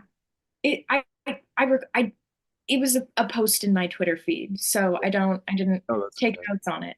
But yeah. To And know. Yeah, despite all of his fame. If anybody in the chat knows who I'm talking about, please help me out here. Um, yeah, but I thought that was fascinating. And I think that's kind of why this house covers so many different things. Mm. And I could be wrong, but I think in Manilius' scheme of the joys, I think Venus rejoices in the 10th house. Um, and Saturn rejoices in the fourth house. So that would be really interesting to think about the connection between like the purpose of life and love and union and harmony and just that connection to that from here. Someone let me know though if I'm wrong on Venus's joy there, but I think she is. Um, so yeah, let's see. We got a bunch of stuff for planets in the 10th house here. Um, Saturn by day, dignified, makes a rich man and those who are in public service. The native will be happy in old age, except that it is bad for marriage and children, but makes an easy death. He will be fond of farming.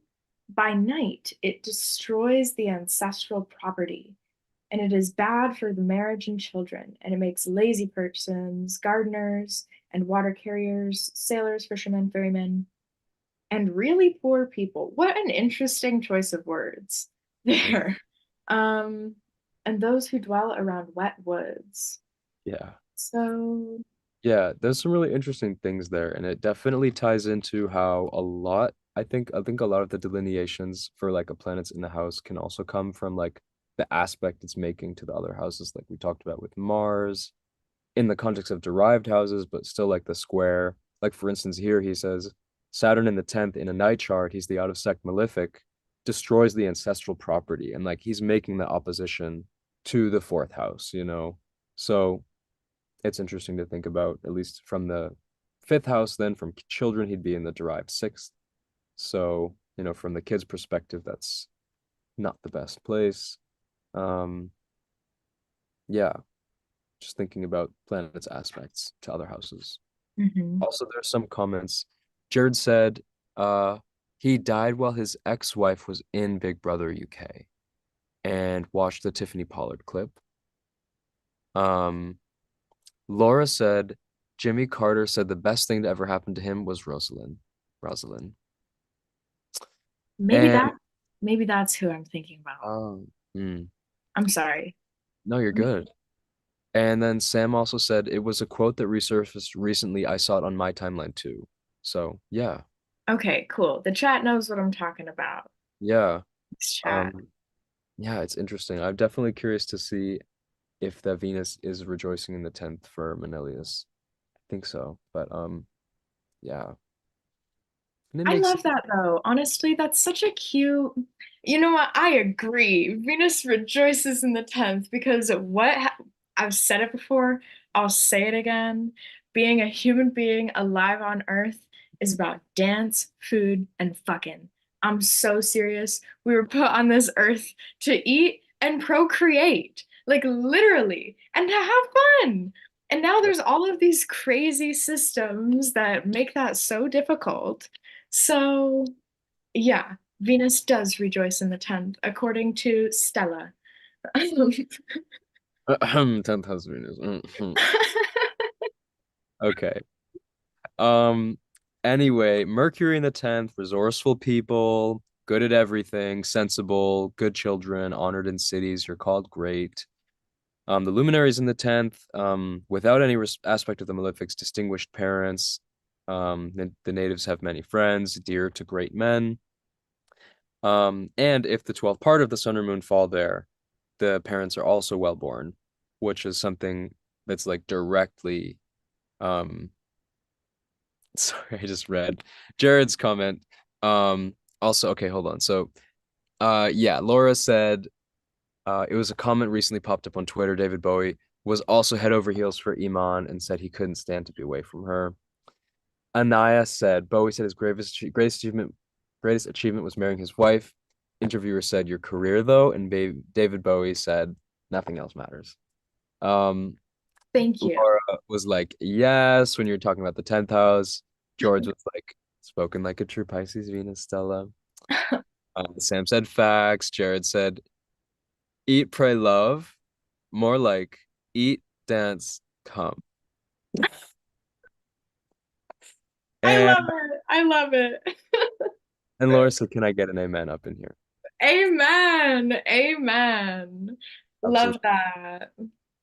And Marja said, "I have a heavenly Venusian friend that gave the same speech about humanity's purpose as Stella." There we go. Yeah, yeah. Okay, so I fixed astrology and Venus does rejoice in the 10th house. Not us harping this man out for real though. Like, what I don't even that know. mess? I don't know. You were not a figment of my consciousness until you made a fool of yourself. So Hey, Sam got the chart. Bowie had Venus and Jupiter in the 10th as well. There we go, you guys. You heard it here. That's great. Um, love you guys. Thank yeah. you. I appreciate you so much. You know who doesn't have Venus in the 10th house? Well, Mr. Oh. Ouch. Yeah. And sorry. Enough about that situation. Um, Okay, the lot of fortune or its ruler being in the midheaven, not under the sunbeams and not afflicted, makes very fortunate persons. The ruler mhm, of the seventh in the midheaven makes good marriages. The ruler of the eighth in the midheaven makes the increase of wealth through inheritance. And the ruler of the ninth in the midheaven gives good fortune abroad. mhm. So look what house ruler that is if you have a 10th house planet. Like that thing just gets help. It does better for that reason alone. Other things can change that, but on its own, that's good. Yeah. Malefics in the midheaven, if they're aspecting Venus, Jupiter, and the Sun, make the figure very bad.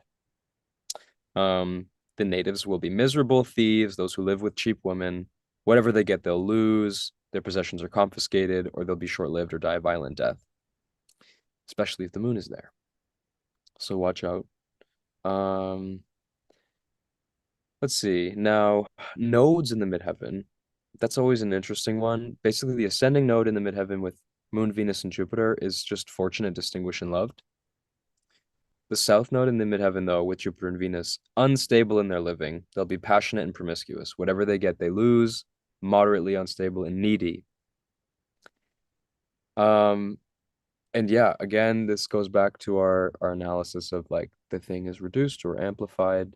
But it looks like when the benefics are with the south node or the malefics are with the south node, it can really reverse the picture. Like it can really make things negative because like here when Mars or Saturn are with the south node in the MC, you know, they suffer distress in youth, but after this, they're in good circumstances, you know.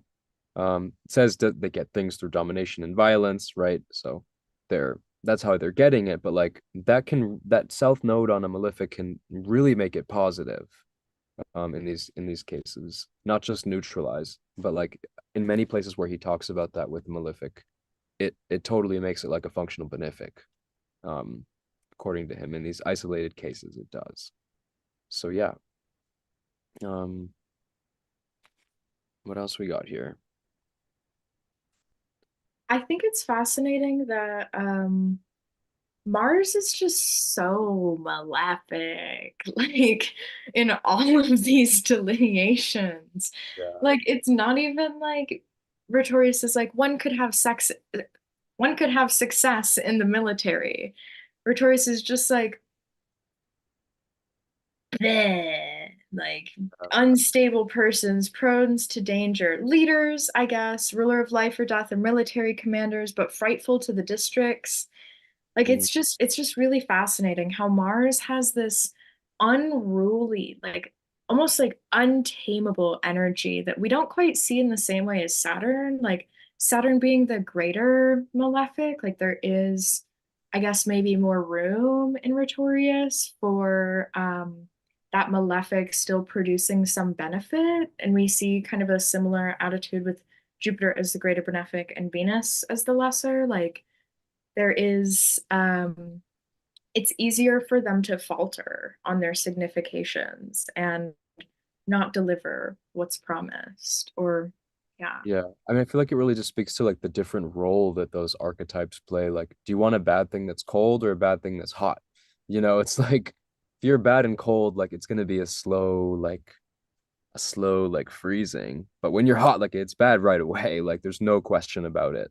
Um, like Mars is like, beheading. Saturn is like the drowning or Starving. starving, exactly. So Would you rather be starved or beheaded? yeah. Yeah. Also, Max was like sex Freudian slip. Lol.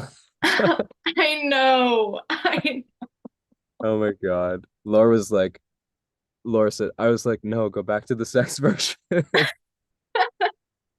Sex in the military. Yeah. I mean, maybe if you've got like freaking like Mars and Venus in the sixth house, like soldiers of like fucking, like,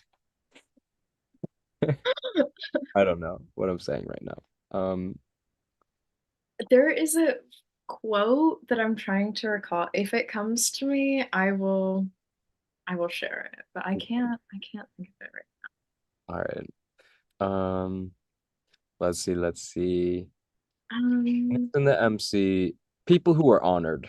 No sect here, just people who are honored when it happens to be unaspected by the malefics. Um, yeah, it will make them involved in different activities, especially if it's also Oriental, then it makes popular people, musicians honored by the people. Then when malefics get involved, reprehensible people in these honors, not free agents, but those who act under instruction from others. They entrust their personal property to the management of other people. If can it's we Mars, pause there?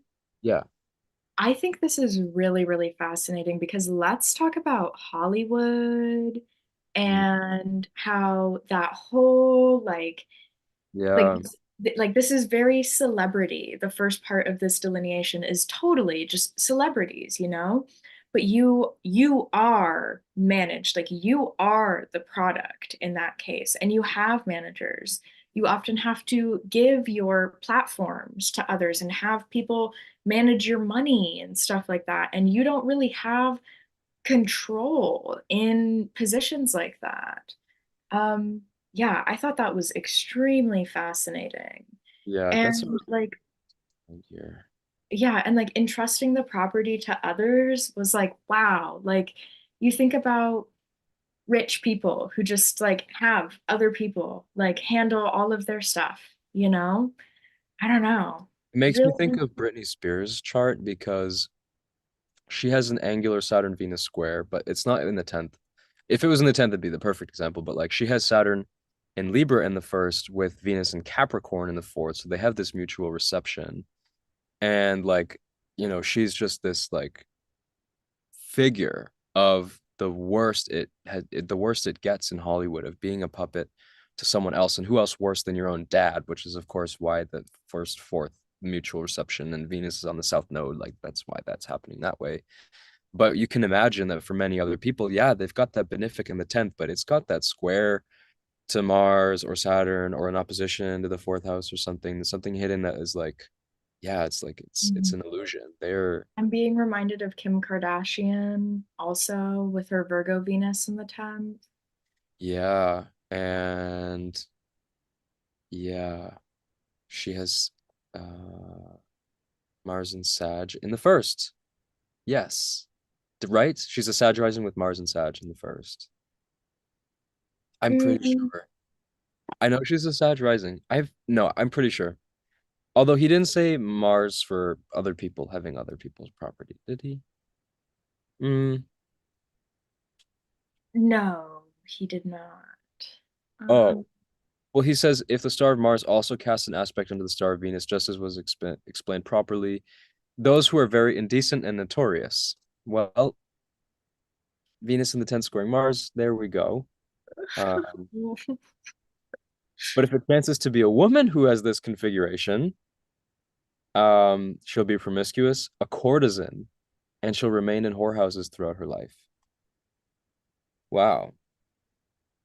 Well, you know, We're going to ignore the whole misogyny in that last part where it's like, a woman is bound to a whorehouse with this placement because maybe back then that was the case, Mm. but no longer today. But definitely the promiscuous element Definitely a involved here, courtesan, like in like a royal. I mean, if that's what is that what it's saying here? Like well, let like me a see. royal Yeah. prostitute. Yeah. Uh, Or weren't didn't courtesans oh, also okay. like, Yeah, well, it's a euphemism for a kept mistress or prostitute, but particularly one with wealthy or powerful or influential clients. Yeah. yeah. Historically referred to a courtier, a person who attended the court of a monarch or another powerful person. So, yeah, in that sense, yeah. Um, and okay, let's see. Yeah, claim paradise, hello, said Mercury and Scorpio in the 12th, Mars on ascendant. Anaya said, yup, Kim has Mars in the first. Laura said, arguably, though, Kim has been accused of being a part of that machine, more so than a victim of it. You know, that's fair. Um, that's fair. And yeah, I mean, maybe that also just speaks to the fact that like her fourth house ruler, it's also Jupiter in Virgo in the 10th. And so she was kind of born into it, but also managing it and perpetuating it. Yeah, I don't know. Her chart's so amazing though. I there are so many little things in her chart. I hate to sound like this person. Yeah. I, I am not interested in her life at all. I am solely for the fact that the chart is geometrically so coded, like with everything. Like I don't watch the Kardashians. Like yeah, I've seen the episodes and stuff. I'm not like obsessed with it, but like her chart seriously has something. What? I'm reeling us in. Oh, I'm okay. reeling us in slowly. Like so this Venus Mars square that we're talking about, everyone. Okay, get ready for this actually. It's not just any square. It's not a zodiacal square. It's a mundo square. So when she was born, a few minutes after, Venus came to the midheaven at the same moment that Mars hit the horizon. So it's not zodiacally an exact square, but it's a mundo square, which check our episode on mundane aspects if you want to hear more about that. And then it goes further because get this, you guys, when that primary direction happened, that primary directed to her angles was the year of the scandal with you know who. Thou who So, shall not be named. yeah, period, you Yeah. guys. And Yeah. that's I just love that she was able to build an empire off of that though. Like something that has historically been so dehumanizing for women, um, and like just objectifying, like she was able to come back from that and build generations of wealth. yeah, for real. So back to the text because we've Yeah. been filming for 2 hours. And real quick though, if you want to hear more about it, she was an example I used in my Dodecatemoria presentation for Kazemi Khan, which if you look up those keywords, I talk about her chart for a while with those with the 12 parts. So anyway, yeah, let's finish up the 10th. What else are we looking at here? Um, Okay. Mars being in the midheaven in the same angle with the sun makes kingdoms and rulerships handed down from fathers to children. I thought this was interesting because even though the footnote says that it seems inappropriate, I do know that Mars under the sunbeams is mitigated. Like it's like the only planet who is not severely afflicted by being under the beams. So I could see that being related to like, I don't know, you don't work because it says for it makes those who accomplish nothing, who are hindered in their activities or efforts. But like rather than like with this context, it's almost like you're just having it handed to you, you yeah, know? Like if the sun is there, there's still that potential, but you really didn't do anything for it. yeah. The moon chancing to be insect in the midheaven sign with the midheaven itself. Mm. Record scratch, freeze frame. What was that, Rhetorius? The moon chancing to be insect in the midheaven sign with the midheaven itself. Here we have it, folks. You can use both whole sign and quadrant house systems together. Period. Anyways, it produces great rulers, kings, rulers of life and death, chancing to be merely in the sign of the midheaven house. It makes those who are great in their actions and in those efforts with which they are entrusted, those who receive money. But chancing to be out of sect, the moon will produce those middling in their livelihood and actions. There's this unsteadiness, those who do not possess steady careers. But if the sun chances to be neither in the okay, that last sentence doesn't make sense. But yeah, yeah. So the moon by night is the luminary, very royal figure, but by day it is a little bit more challenged. Yeah. Um, let's see. Anything else? The Mercury stuff is good, but it's nothing we haven't specifically already said about how his phase works or what he does in the 10th, which we already mentioned briefly. So, um, maybe just Mercury Saturn aspects if Mercury's in the 10th are water side trades and makes the native have moist illnesses. Yeah. So, yeah, that's the 10th. Alrighty, last one, the Yes. 11th, the Six, final house. 12 of 12. We And did also one someone said already. earlier, yeah, Oh, someone said earlier, I think it was Mar, I like how the episode ends with the 11th house to finish on a good note. So yeah, unplanned, but also a happy ending because the 11th is yes. the best houses. So Mm-hmm. I love the 11th house. It's like all of the rewards that you reap from the toil of the 10th. Like the 10th is so laborious. Like it's a great house for producing things and accomplishing things, but it's not great for relaxing and enjoying the fruits of your labor. yeah, because the thing is like fifth house can definitely be like privilege in the sense it's like second from the fourth. So it's like the money of the parents, resources of the family. But the second from the 10th is like, okay, it's what you get from your own reputation, which can be indifferent from what you've been given directly by your family. So there is something here that's like, you get awards because you earned them, or you got a promotion because you worked hard enough. So there's also something with the 11th that's nice because you did earn it kind of generally more archetypally than like what's in the fifth, perhaps. So there's that. The Totally. 11th house is called the good daemon and the epinaphora of the midheaven. Consequently, the benefic stars chancing to be in this house in their own faces, or domiciles, or exaltations, or terms, signify great wealth and illustrious actions. And the 11th house also shows the third time of life. Now that's a little tricky for me, but we'll get back to that. And it signifies matters of action and patronage and precedence at the time of youth, at the prime of youth. Third time of life just made so much sense to me. It just clicked. We talked about this before we filmed. The right trine to the seventh house. The same way that the sixth house and its relationship to work, the 11th has that trine to the seventh, which is the third part of life, the last part of life. Maybe that's a reach. I mean, I guess the only difference is for the 11th, it's a left trine to the 7th, but for the 6th, it's a right trine to the 10th. So the right squares are like the initiating. I mean, the right aspects are like the initiating. You're right.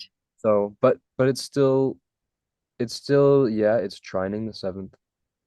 I don't know, because right after that, he says it's the precedence at the prime of youth. Because 10th is like youth of like you're in full action, and like the 11th would be like you're right before that, and then you get there, and then like ninth is like your post prime of youth, and then the eighth would be like your pre old age, and then like your seventh is like retirement in your old age, and sixth would be like, yeah, you're getting a little decrepit. Mhm. And then like I think the fourth or the third is like right before death, and then the fourth is death, and the fifth is like after death. Mm. Hmm. Yeah. So I I don't know. also maybe I had some of those backwards. Maybe I had some of the epinephrines mixed with the It's post. besides the point. We need to reel it back in and I keep know, moving forward. I know, We're at I two know, hours now. I know. All right. We're there So you go. every lot, every lot and every ruler of a lot or of an angle or a house or a triplicity that chances to be there signifies all good things. But if aspected by malefics or chances to be under the sunbeams or in fall or in opposition or retrograde, it weakens the good things of the house. So here we like the 11th house is generally good unless it is actively being afflicted by something. And that can be an exiled planet or malefics, you know. Similarly to the malefics chancing to be there and having significance for the nativity. I mean, of course, the rulers of the lots or houses or triplicities without any evil positions. I mean, of course, being under the sunbeams or in their fall or in opposition or retrograde renders the nativity good and increases the good things and lessens the bad. I really love this paragraph because there is so much personality in it. Like, if you just so happen to be one of the lucky ones who doesn't have XYZ of a dozen different kinds of affliction, and it's like, of course. I mean, of course, if you pay attention to these things that I said earlier, there's just so much personality here that I really love. Like, this is a Yeah. great paragraph, and you can almost feel like him pausing and like shaking his head as he writes this on paper as you read it like thousands of years later. So yeah, or hundreds, whatever. Yeah, and like when you read it without the asides, it's interesting because he's basically saying the malefics in the 11th and ruling important things in the chart and not being in any bad conditions renders the nativity good and increases the good and lessens the bad. Hmm. So yeah, it's interesting because it just all goes back to like it yes, like the planets each have an intrinsic nature, but we have to be able to be looking at all of these things, and again, why we saved our synthesis for the very end of the series, hopefully next week, um, or when it happens. Um, we'll get into that in a lot of more detail and recap all the stuff that he would give an aside about. But yeah, and it also reminds me of how Valen said malefics don't do harm in 5 or 11, because they're good houses. They're places where bad activity really don't happen. So maybe Hmm. they spoil it at their worst, you know? They ruin what is good because you probably get good and then it's lost or revoked somehow. But when they are good, then it's just good. It's really good. Hmm. Yeah, Um, I was actually talking about this with John once, hmm, and John gave the analogy of malefics in dark houses is like a blood stain on a black sheet. But in a good house, it's like a blood stain on a white sheet, you know, like you when you sometimes you double the dark significations and you kind of want that. Like you want to keep all of the badness together in its space. But here, like we do have a little bit of a blood stain on a white sheet with malefics in the 11th, right? Like there is a bit of disturbance to the good topics which come from this house. But when they're not, when they're in good condition, or even like maybe meddling condition, they are simply meddling. You know, they're not. They're alleviated by these that axis greatly. Uh-oh, it looks frozen again.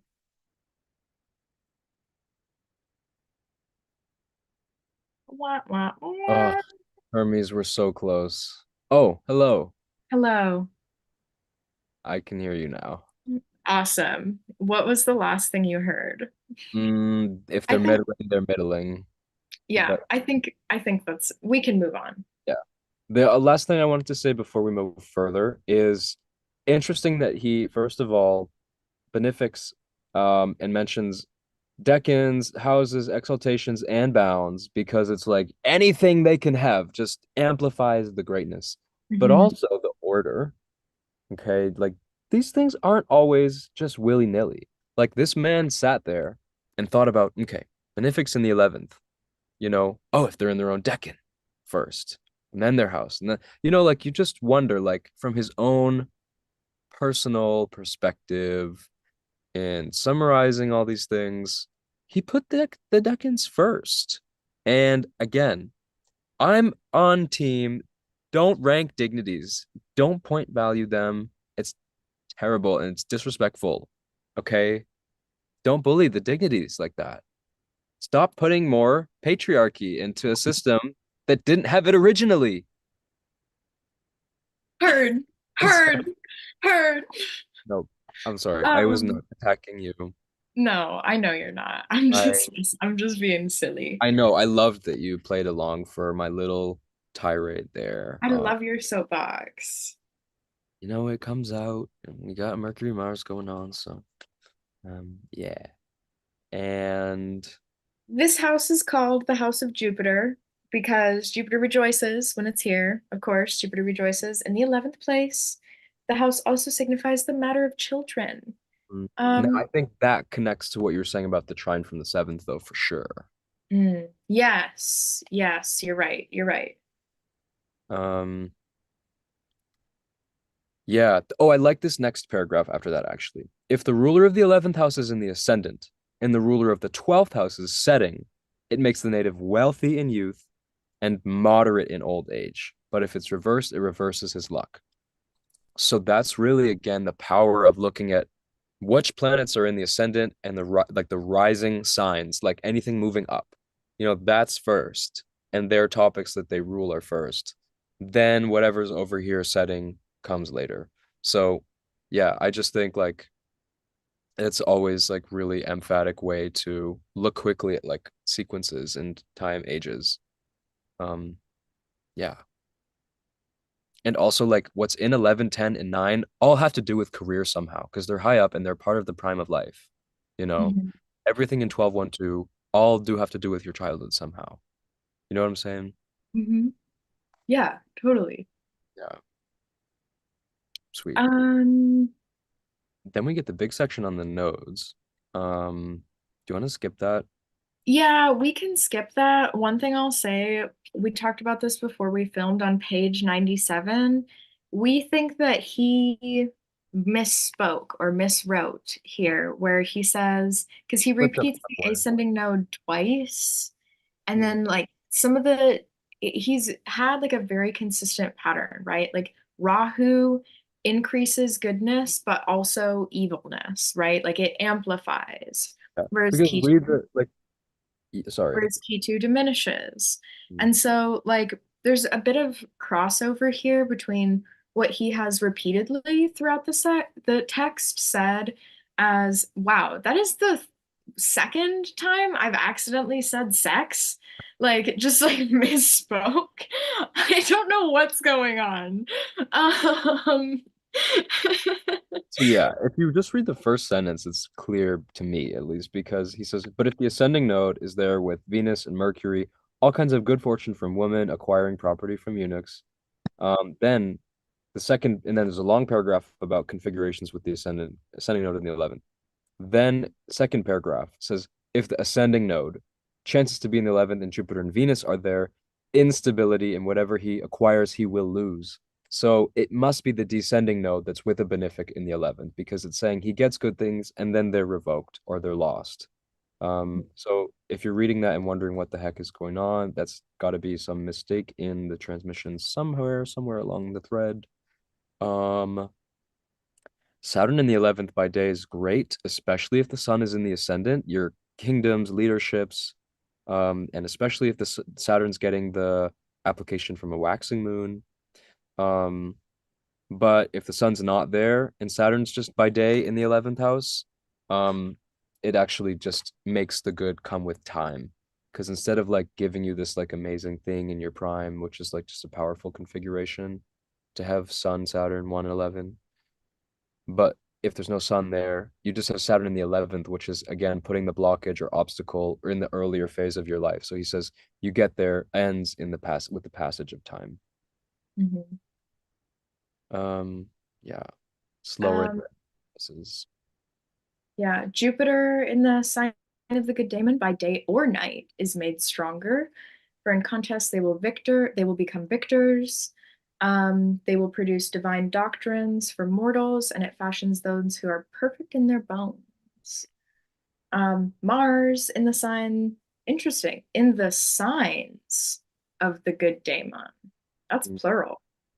So maybe this is a reference to the 11th from Fortune or the Ascendant. Mm-hmm. Um, yeah, I was thinking because also if it might change between quad and whole sign. mhm, yeah, yeah, definitely. Um, Makes the existence of many good things, those who are deemed worthy of honor from the people, friends among the powerful. I do feel like I have to digress at this point to address the footnote on this whole section. The footnote claims that this was a conflation between the fifth and the 11th house, and that multiple chapters here are concerned more with the fifth house.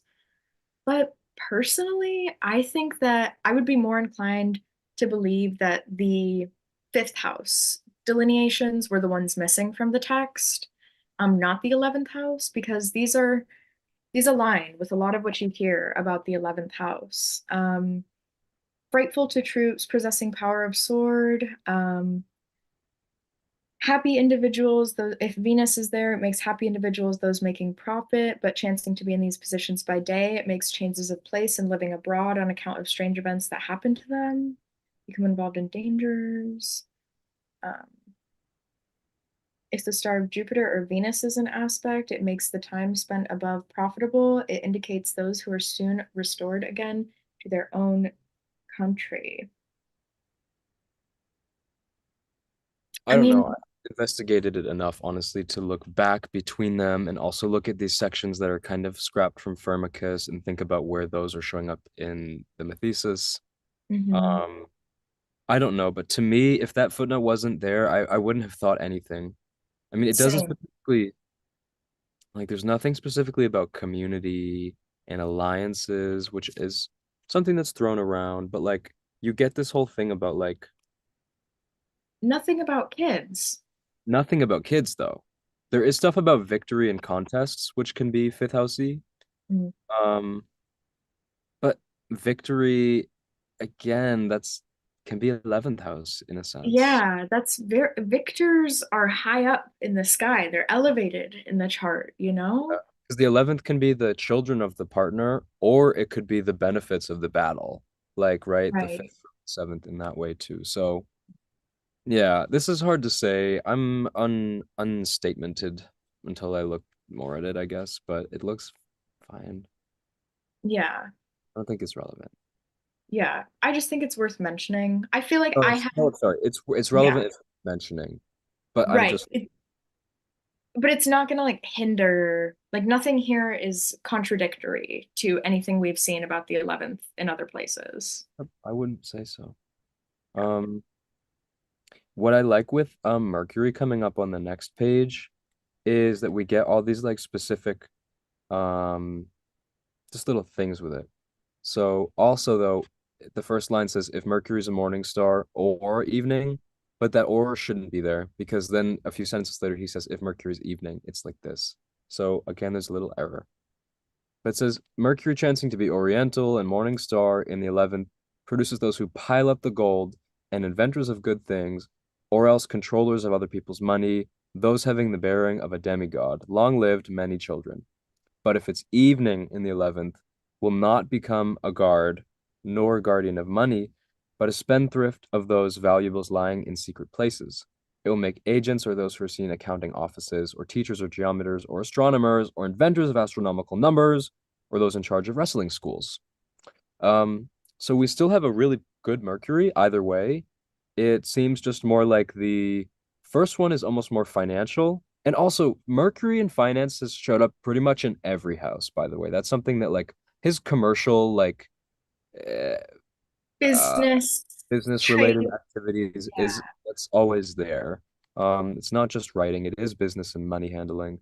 Um, But yeah, In with the fact, I would argue that Mercury shows up more often as business and money handling and commerce than money, like in real world yeah, practice in terms of careers.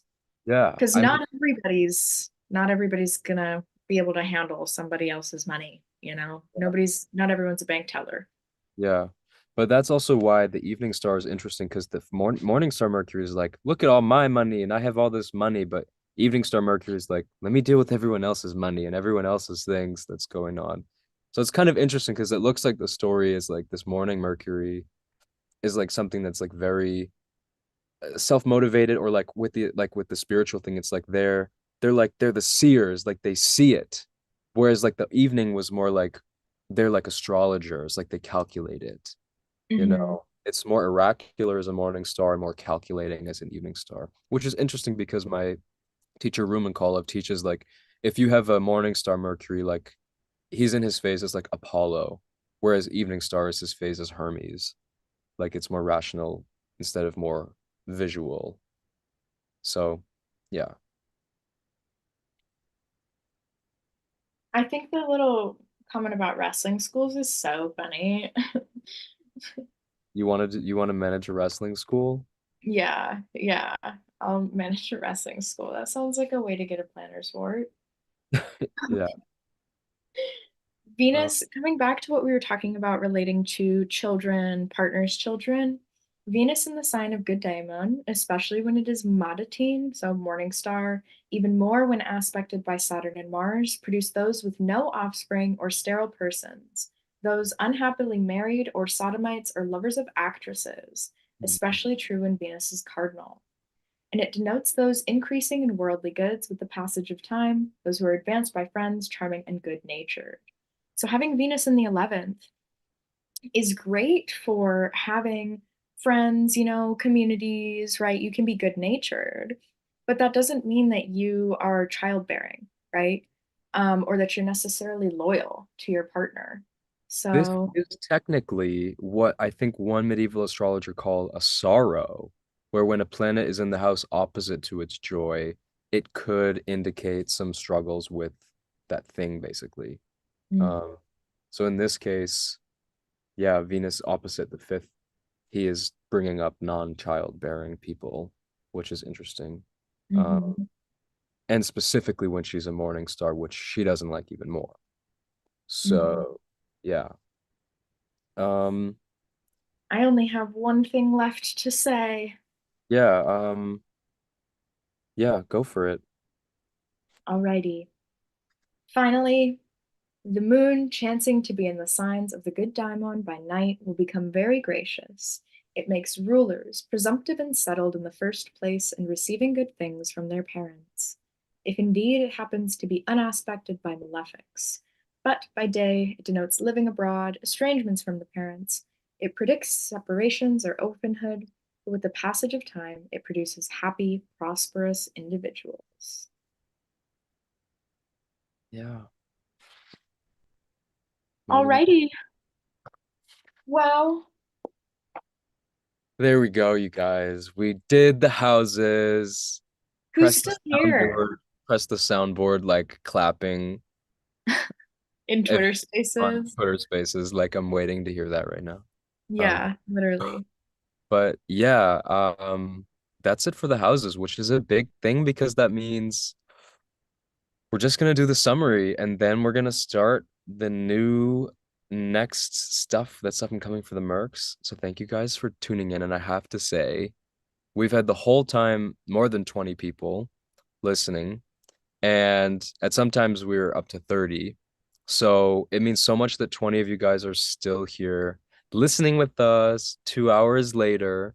Thank you guys. Um, before we go off, y'all have anything to say, questions, things you thought were funny or interesting about what we talked about? If not, thank you for being here because we love you guys and this is so fun. Yeah, Flora, Mar, Anaya, Jew, Paige. Oh my gosh, Jonah. Thank you guys so much. Like, I don't know, I really appreciate the fact that we were able to come back and that we all were still here ready to listen.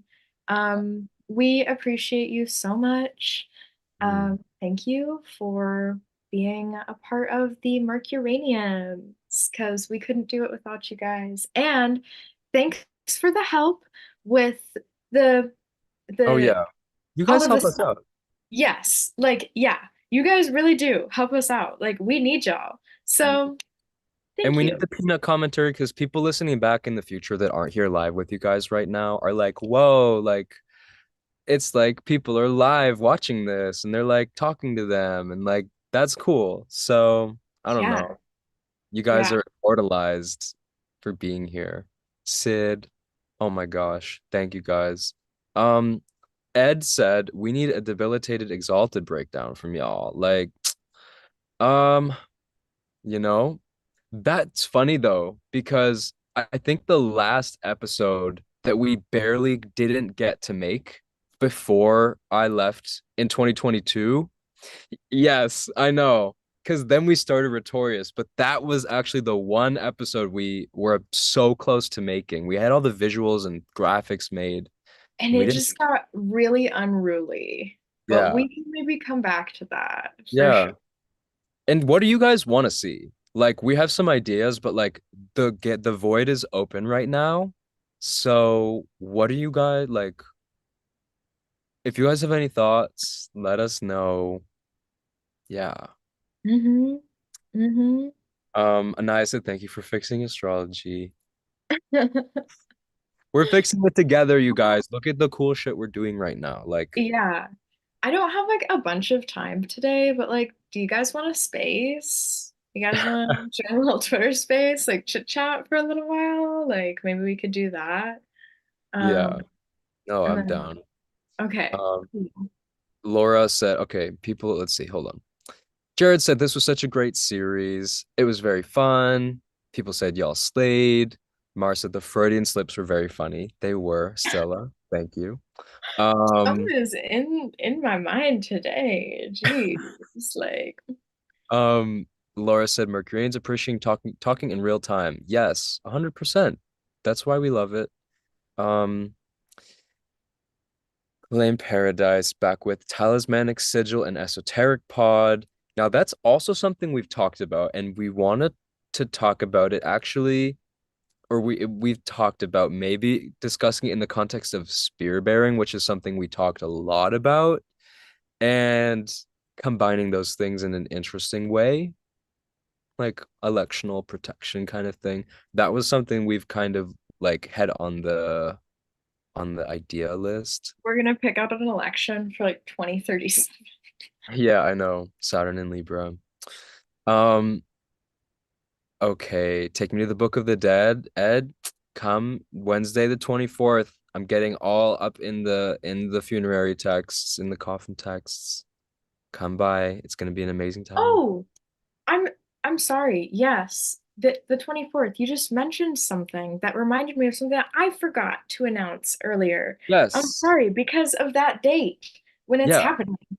I apologize. I don't mean to like take away from your Oh, plans at that was all. it. That was all I was saying. It's good. Yeah, so if you have seen Alex's chart game quizzes on Huh? the timeline, where, for example, chart A is a musician, chart B is an electrician, who's who, if you have seen those on Twitter, you have the chance to watch me and Maury, Alchemic Mind, battle it out in real time. So Know we're about this. This yeah, is I'm fun. sorry. I haven't even told you about it, bestie. Like, I've just been preoccupied lately.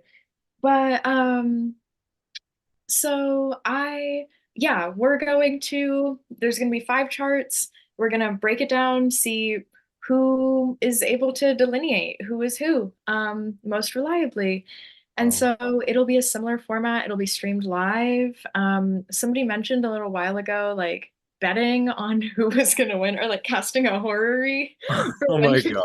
competition starts to see who is gonna Like win. layers and layers of astrology working together. But you know what? It would work. Like, I bet if Yeah. Yeah. That So, means the winner's already determined between you guys. So why even do it anyway? No, I'm kidding. I'm kidding. oh, you're right. Oh my God. Too meta, too meta. Sorry to interrupt. Right, right. No, no, that's totally okay. So, keep track of Alex and their content. They'll be announcing those details intermittently as we get closer, reminding everybody of it. And it'll be a super fun thing. It's very casual, but it'll be game show style. Mhm. So, yeah, definitely check it out and stay tuned if you want to watch it live. Cool. Laura also asked you do mediation techniques. Um, Mhm. so I do work with clients in the yeah, in the lens of talking about different strategies for there's so many different ways that can look like. It's not just making a talisman. So I have a very individualistic approach of working with people about what their current practices and beliefs are, and how my perspective and like what we collaborate with on their chart can shape, whether it's a magical approach, um, a devotional approach. There's so many different ways to look at that. But yeah, in that sense, maybe we could explore that. And also maybe wink wink, maybe Stell that could yeah. Yeah, no, I know. Shh. I know. So cool things coming, you guys, because that could maybe be a part of something else that's going on. So blah, blah, blah, blah. Yeah, you guys Uh, are going to be excited for what's coming out next. yeah. Yeah. And what else? What else? People said I'm gonna be there. Zodiacal releasing, triplicity. We could talk about these things. This is good. This is good. Um, I will note all these things down that have been brought up. And Sarah said your hair is so cute. I don't know who, but thanks. Thanks. Stella Yeah, just got their hair cut, so it's looking amazing right now, of thank you. course. I did get a cut yesterday while the moon was applying to Venus. Very Thank nice. Yeah, I think that's pretty much it though. So love y'all. So excited to be back. Been way too long. you. It has been I know, but we're back. really. We're back. So we'll see you guys soon. Don't know when the next one is, but it'll be very soon. So Mhm. stay Thank you tuned. guys so much. We love you. We appreciate you. You're the best. Yeah. So, yeah. And if anything, Mercedes. oh, I was just gonna say one more thing about like if I learned anything from today's episode, it's just like when you're looking at houses, like look at the full circle, I guess. Like it's always a part of a story that's like being woven together by the pieces. Like I do Yeah. really love the phase approach. The phase with the house can really change the way Yeah. you work with delineating how And something. we're gonna come back with Camus' chart, like we've talked about him a little more, Yeah. and really ground a lot of what we've discussed in practice, delineation, and history. Mhm. So, yeah. Um, But yeah, I think that's it. I think Sarah just asked, where are y'all based? I'm based just north of Boston, Massachusetts. East Coast represent. yeah, I'm in Las Vegas. So, yeah, Party City. Yeah, but we're both gonna be abroad again soon enough here. So, yeah, only for so long. Yeah. Only for so long. Yeah. All right. I think with that said, we will call it and we'll see you guys all very, very soon.